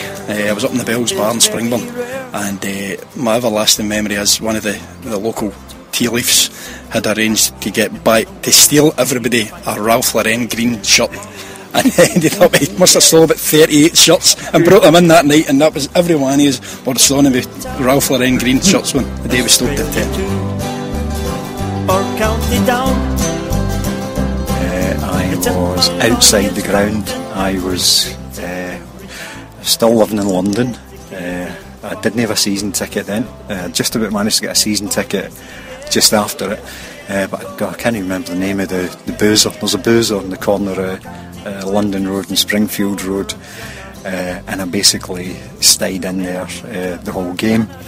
Until about 10 minutes for the end, when I think they opened the gates, and I bombed in there, and I've still got the bottle of Celtic champagne that I legged into the superstore. Empty bottle of Celtic champagne, needless to say. Oh yes he is, oh yes he is, oh yes he is, oh yes he is. Oh, I think I would probably. I was at home. At that stage, I didn't go to the games. My dad, I remember the week before, my dad went up to Dunfermline. And obviously we drew, and he came back, and he was really worried and all this. He's like, this can't happen. Obviously I was born in 1990, so I'd never seen us win the league. So the next week, obviously the game was on, we won, and I remember sitting waiting on my dad to come in, and it was probably one of the happiest times I've ever seen for him. And he just proceeded to get a bottle of champagne, pop it open, spray it all over the living room that night with the family there, and cover my mum's brand new chandelier and champagne, which she wasn't particularly pleased about. But he was absolutely delighted. But I couldn't. It was the first time I'd ever seen it. I always thought we were second. It sounds stupid, but really, like, for us to win it was quite a big thing. On the throne, and he's a dedicated follower of Celtic. Oh yes he is, oh yes he is, oh yes he is, oh yes he is. In the ground, bizarrely, my pal had a season book, and occasionally he wouldn't go because he worked, and he would ask me to take his wee boy, and on the morning at the 10, I heard the horn beating, and I looked out the window. He said, "Do you want to go to the game of the way?" And I said, "How are you not going?" "I'm too nervous, I couldn't believe it." It's like, I ain't bothered. Went, ended up on the pitch, etc. Never to find is very rare. I was sitting in 111, greeting my eyes out 18 years old, big guy Danny in front of us turned around and looked at me, started greeting, gains a cuddle. His young boy just looked at me, started laughing. I was like, don't worry son, you'll be greeting sometime soon. I don't know if he is, but I'm pretty sure he's enjoyed himself since.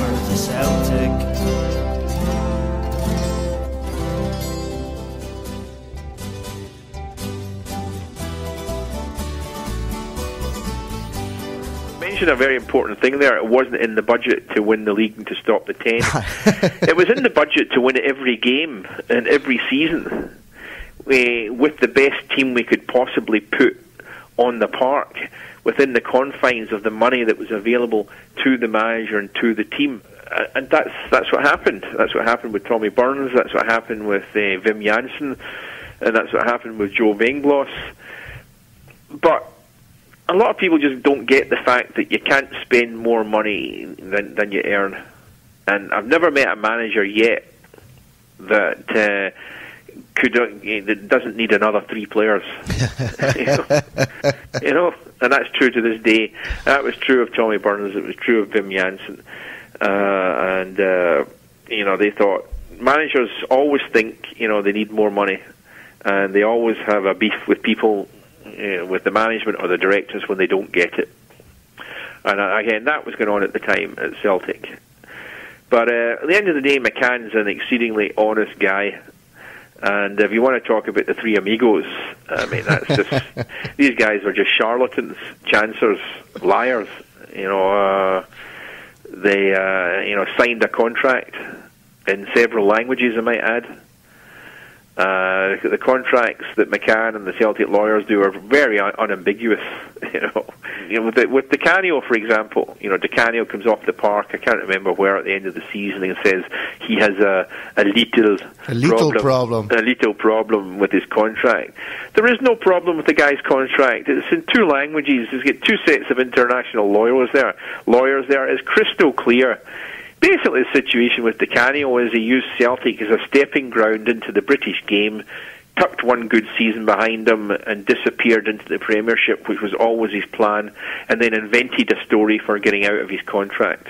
That's the story with Di Canio. Black and white, simple. But, the press are getting manipulated. Fergus is not offering succulent lamb. So what you read in the papers is a lot of tosh, and unfortunately you get fans that believe all the tosh. So and Hooydonk's exactly the same.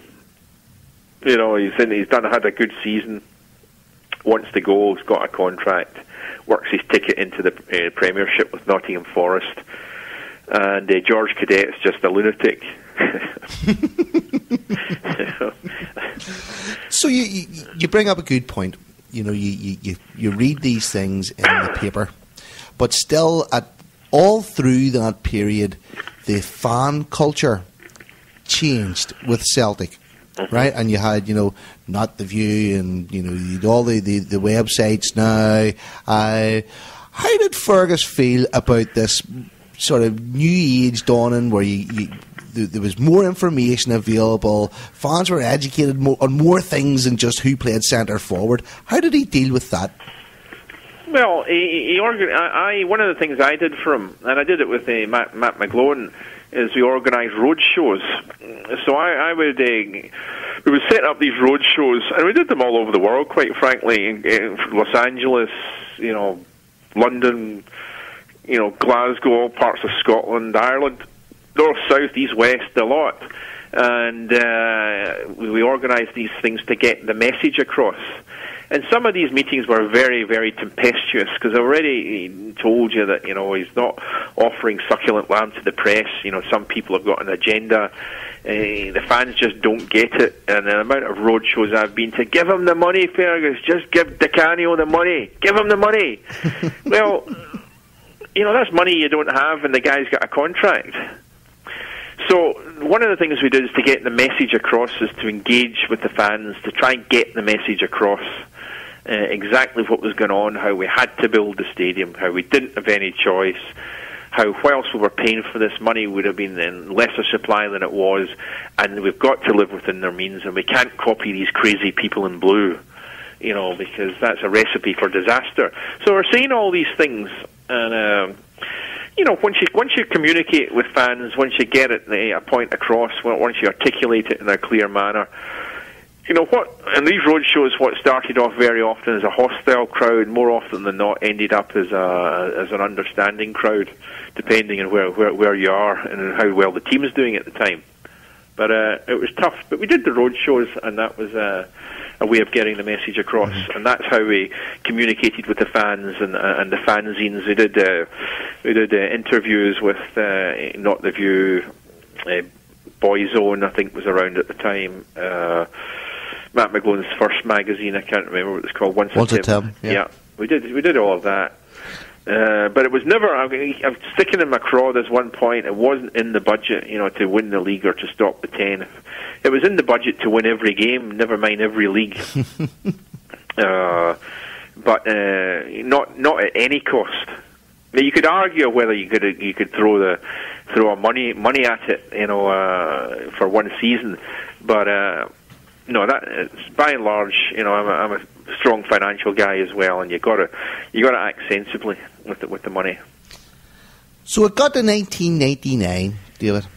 Was there any change in his mind whenever he decided to sail up? No.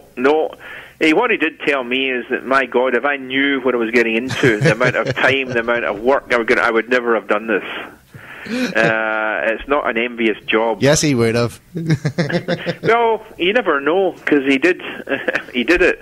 But and I don't know how serious he was, but it was very, very difficult at very different times. But there was never any doubt, that after 5 years, he would go.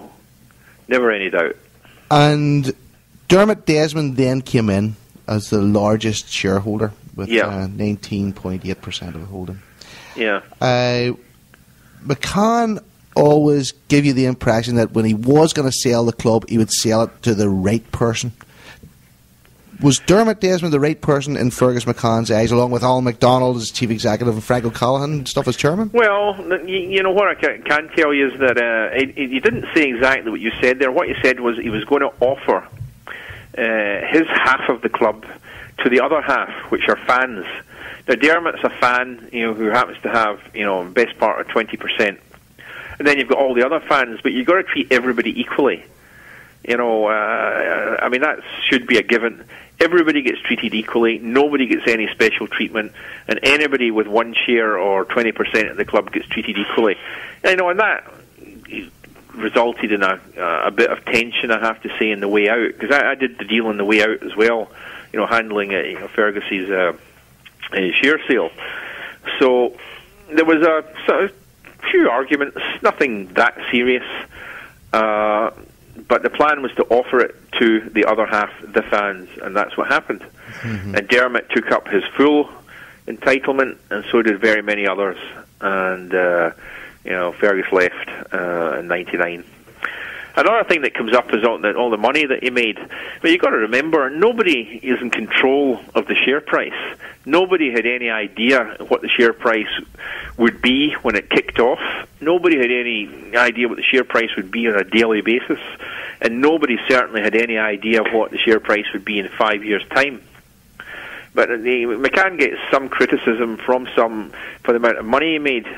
Well, I know for a fact there's about 3,500 Celtic fans that cashed in their chips at a $5, over the piece. So, you've got to watch. You don't call the pot's not calling the kettle black. I know, but Fergus is an easy target for to be pointed at. Yeah, because it's an awful lot of money, but no control over the share price. What's happening just now is a lot of revisionism going on, about what happened there. And one of the reasons why I'm speaking to you is, I hate revisionism. I was actually there, I actually did it, and I actually know what happened. And any time I see any attempts to sort of put a different complexion on what really happened, I try and stop that. It's very interesting you bring up that point, because some of the people that I know and I talk to about Celtic would claim that the revisionism today is painting Fergus in a better light than what they remembered at the time. Well, That's sort of true. I mean, what's true is that he was exceptionally unpopular when he was at Celtic. And I've tried to touch on the reasons why that was and why it wasn't justified.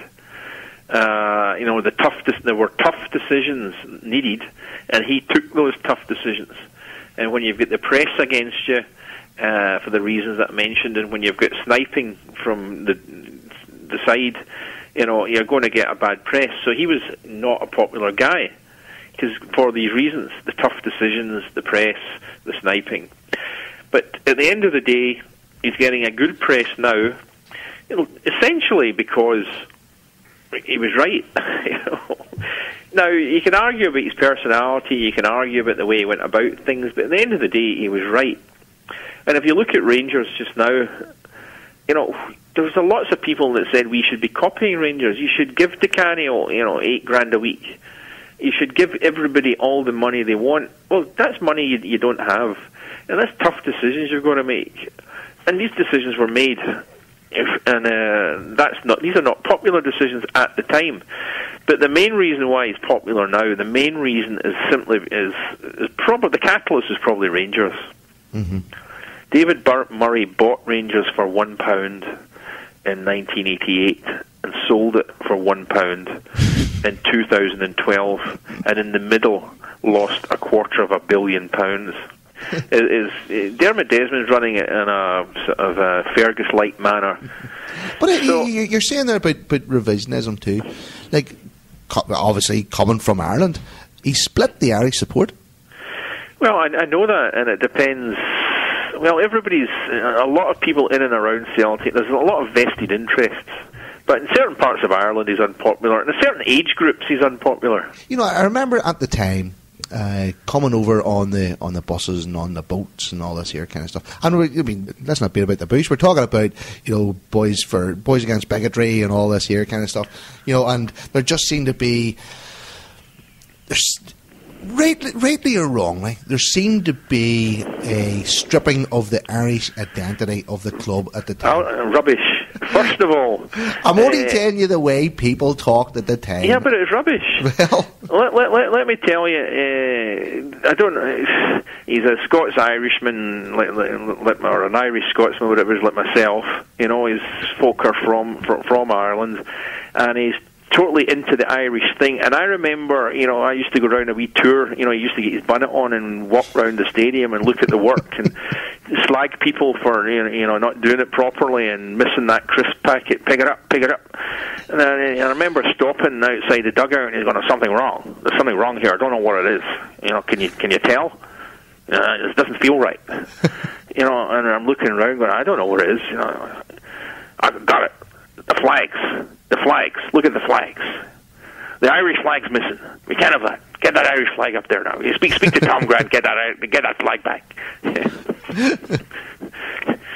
The boys against bigotry thing is a brilliant thing. That's what Celtic's all about. Celtic is a club that's available to every man, irrespective of race, creed, and religion. This is one of the things that I helped set up. It's available, the Celtic Credo, the Celtic Charter is available in 10 different languages. It doesn't matter whether you're Catholic, Protestant, black, white, whatever. You have a welcome home at Celtic Park. And that's what Boys Against Bigotry was essentially all about. We want everybody in here, irrespective of background. David Lowe, that's been an absolute pleasure. I enjoyed that. Good fun. No probs. Talk to you again soon. Right. Thanks very much. No problem. Bye. Cheers. Bye.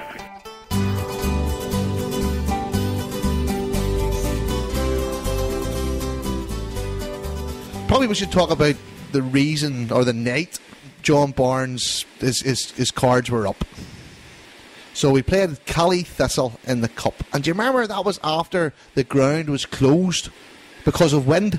Yeah, a bit of the railing fell down. But again, Celtic Park has fallen down. The press had a field day again at our expense. You say that was a big game. The game the week before, I'd gave up on him, Chris. Again? How many times have you given up on Celtic? No, on John Barnes. I gave up on John Barnes. We were 2-0 up against Hearts at Celtic Park, and we beat 3-2. That's right. I was at that game. My big mate, he'll remember. My big mate walked out with me, and I was. It was like again talking to your man. You know what I mean? He's going to go. He's going to go. He's going to go. I thought he should have went that day, and then next week was just I knew it was going to happen. That was the only one thing I get right. I'll tell you a funny story about that Hearts game, because a big pal of mine, we were coming out after the game, right? And Celtic were really good at 2-0, and he says, we were brilliant today. Pity they scored 3 consolation goals. 3 consolation goals, Oh, God. I'm worn out. I mean, this has been a roller coaster tonight, so it has. Inverness, Cali at home. And do you know what? The game was bad. It was everything after it was 10 times worse. We were the laughing stock again, weren't we? Exactly, mate. It was 10 times worse. Super Cali go ballistic. See that thing? See the guy who'd done that? I'd strangle him. Oh, that was horrendous, man. It was. Like, if you were a total neutral, it was quite funny, like. Oh, aye, but... But I get your point. I'd strangle him too.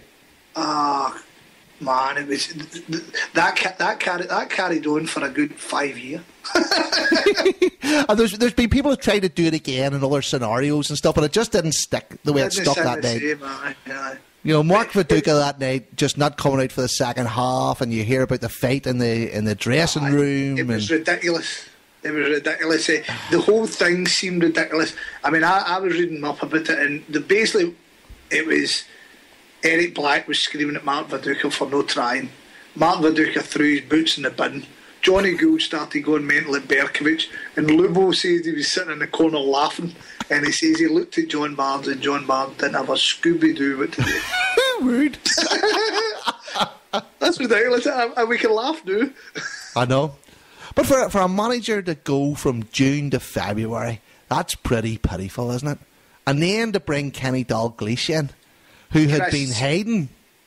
Exactly. See, the first day of the season, we were up Aberdeen, and did we win 4 or 5-0?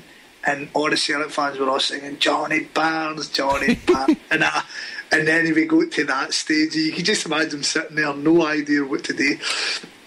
You see, he was told, according to Alan McDonald, the day after they had a big meeting, everybody was outside Celtic Park demanding heads rolled, and Alan McDonald pulled John phoned Ken Douglas and says, get your ass home, because he was in Spain at the time, as you remember. That's right. And he got John Barnes in and says, John, right, it's not working. What's going to happen is Ken Douglas is going to take the manager's job and you're going to become his assistant. Mm-hmm. And John Barnes says, no chance. And then Ken Douglas come back, and John Barnes had been told he's let go, and Ken Douglas didn't want the job. 1994 to 1995 seen another radical design to Celtic away kits introduced. Green and yellow flashes across a white and back chest area, with a yellow and green coloured sleeve on each arm, gave a wee bit of an abstract feel to this kit. C.R. Smith logo was used in this shirt, and this kit was completed with green socks and green shorts with a white and yellow flash just beside the Celtic crest. A third kit was used from the 1994 to 1995 season, and this was a very neat black shirt which proved much popular than the away shirt, so much so that it became the official away kit for this season. The kit was predominantly black, but the top half of the chest had white and black elongated rectangular sections with green crisscrosses weaving through them. Green flashes from the shoulders dropped down thinly through the shirt, with a white C.R. Smith logo just located underneath this section. With the kit finished off with black shorts with green flashes down each side, with the bottom of each leg of the shorts having a miniature version of the elongated coloured sections just like the shirt. Black socks were completed with a white top featuring green Umbro logo diamonds. 1996 to 1997 seen a new radical and striking shirt design, which was warmly welcomed to our club's kit history. This kit was affectionately known as a Bumblebee kit. The luminous yellow shirt with black faded hoops on the main body with dark stripes down the arms was a huge success which captured everyone's imagination. A white C.R. Smith logo was present across the chest of the kit. Black shorts with 3 luminous yellow blocks just above the Umbro logo, and socks with luminous yellow and black hoops completed the iconic away kit. 1997 to 1998 seen the Bumblebee kits used throughout this season, with the only difference being a change of sponsor. Umbro was now the main shirt sponsor since the end of the C.R. Smith contract. However, during this season's pre-season tour, since the Umbro sponsorship deal wasn't yet in place, a special one-off sponsor featured on the shirt. Celtic FC was printed across the chest for the duration of our Dutch tour. For the 1998-1999 season, Celtic returned to a black away kit featuring 6 thin fluorescent lime hoops from the shoulders to the bottom of the shirt. The Umbro diamond and logo was the shirt sponsor for that season. Black shorts with a fluorescent lime trim at the bottom completed the kit, which seen black socks with a fluorescent lime hoop just around the shin. 1999 to 2000 seen the black kit remain, but the only difference being that we had a new shirt sponsor with NTL featuring on the shirt. Ken Douglas wanted to remain in the role he was in. Jeez. That's how ridiculous it was. He wanted to stay in the role he was in, and he was told that he'd be getting fired if he didn't take the job to at least the end of the season. You know what I mean? Tragic days. And then we started having press conferences and boozers and stuff. Oh, I haven't even talked about that. Again. That's ridiculous, isn't it? We had a press conference in Baird's Bar. That's what makes it so sad about Baird's Bar closing. Just for that alone. That's right. I know. In fact, and, you know, banning Hugh Keevins and falling out in pub. It was brilliant. It was brilliant. At the time, it seemed also normal and the right thing to do. It's one strike for the fans having it in Bird's Bar. I swear to God, anybody who's listening, go into the Celtic wiki and look at the story about the Bird's Bar interview, because you've got guys just swearing on the tap at people. And they didn't even set a backdrop or anything. They were just sitting in the pub. Just sit him and read that himself. With a couple of old yellow newspapers behind them. Ah, fantastic. Nailed to the wall. Yeah, that was Kenny, isn't he? He done the one in the association as well. And that was the one, what was it get? Finbar chipped. He chipped to Higgy, didn't he? He was the bouncer, wasn't he? He chipped out Hugh Keevins, but they denied. They didn't think his name was really Finbar. You couldn't make this up. No, this is what I'm saying, right? And I said at the beginning, I'll reiterate it here. See all that madness every summer, madness during the season, madness.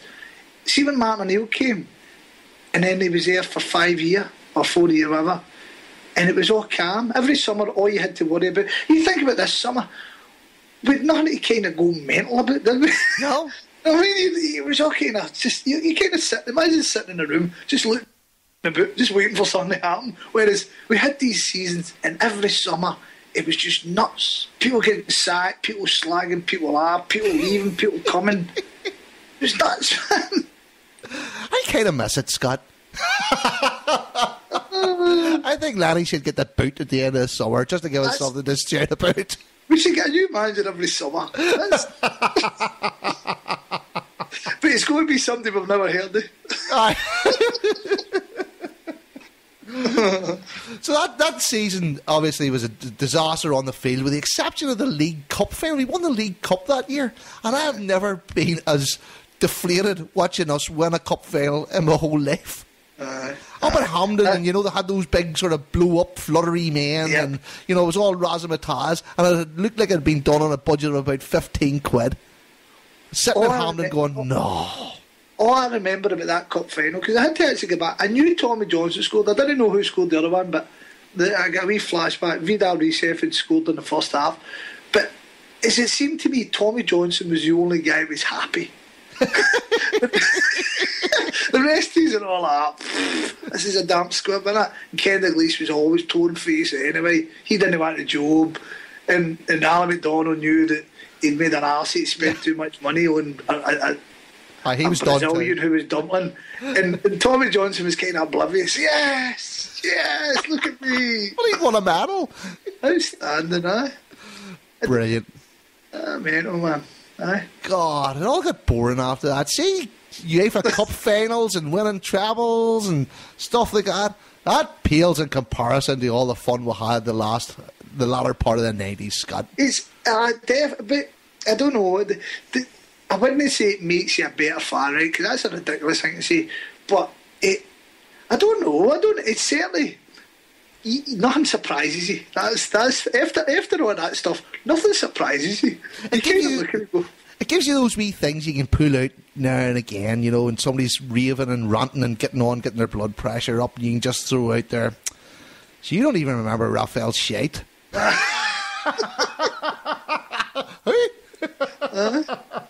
Oh, brilliant, aye. Do you remember the time Ayo Berkeley stuck her fingers up his? That was that game where a guy fell off the stand. How ridiculous is that? And lived. Aye, and started waving everybody. That was the biggest crime of all. In Glasgow. Like there was a guy threw himself off the stand to kill himself at Celtic Park and Field. I mean, we couldn't even kill ourselves. I couldn't even do that, right? Dear God. Brilliant, man. Aye. Did you see some memories? Scott McCorry, this has been an absolute pleasure. Yes, I've thoroughly enjoyed it. I'm about to start greeting. Now, whenever you talked to me earlier on, you were saying to yourself, I didn't do my homework. I haven't got homework done. I've been reading on it, but I haven't got everything done. I don't think we missed too much there. To be honest, who did we miss? We missed Jim Farry. We did miss Jim Farry. We couldn't end up a podcast talking about Jim Farry, could we? Don't worry about it. He stayed in Canby's lying and my mate screamed abuse at him once. He go Beansworth.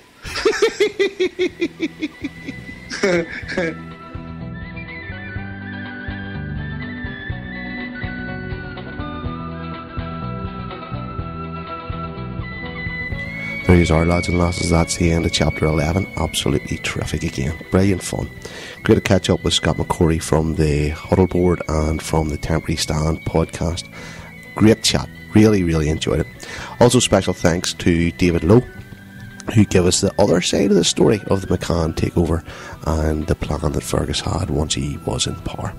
Of course, any of these Celtic History podcasts wouldn't be complete without thanking the wonderful human Torpedo, Chris from the Paradise Report, Pat from Half the World Away podcast, Stuart from the CelticShirt.co.uk, and of course our roving reporter Stephen Monaghan for getting all the little sound bites. Thanks as well goes to Henrik Larsson. It was an interview we'd done with Lost Boys a little while ago and just fitted in nicely. And thanks too goes to Marty Flynn and Jared Deal from Lost Boys for doing the Jimmy Johnson tribute. And last but by no means least, for the music, thanks goes to Charlie and the Boys and The Wakes. Remember, you can donate to the Celtic History Podcasts by going to www.HailHailMedia.com and look for the Celtic History Podcasts link, and all the money that we raise will go to charity. One thing I did forget to ask Scott before he finished was his charity of choice, and he chose Scottish Autism. And you can read more about Scottish Autism at scottishautism.org. So chapter 12 promises to be another marathon.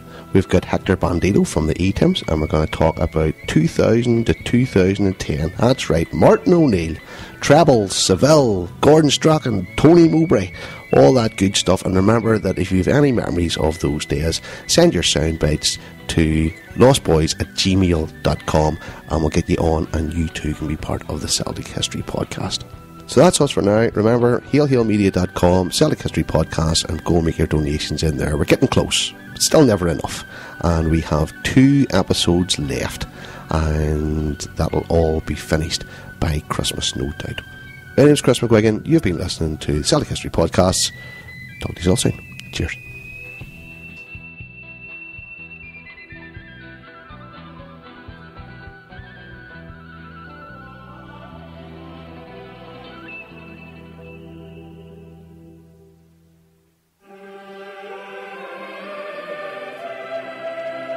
Being a Celtic man has brought me many highs and lows in my life, but it's brought me immense pride to be part of something which is much more than football.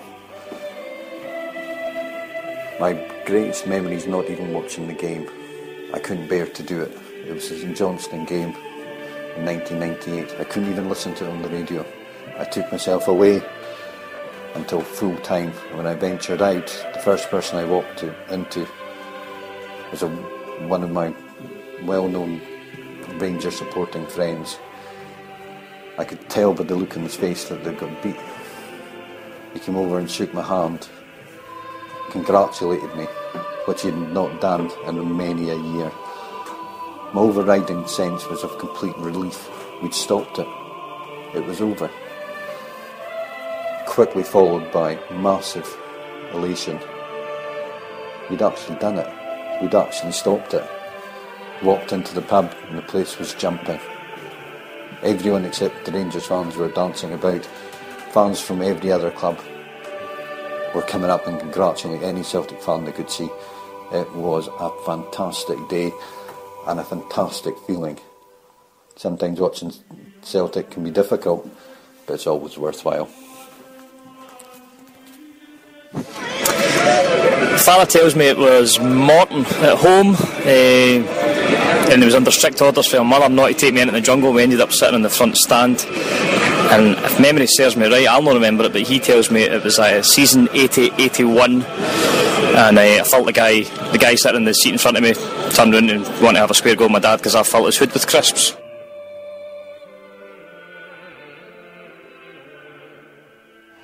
Managed to get into Ibrox one day, doing a wee job, managed to find myself in the blue room, cutting about, had a wee thought, so I went down the stair, get a wee bottle of juice, came back up the road, and to see what was happening, had a wee chat with the cleaners, seen this wee trophy that was sitting there, and I was like, any chance I could take that one out and do a wee swap?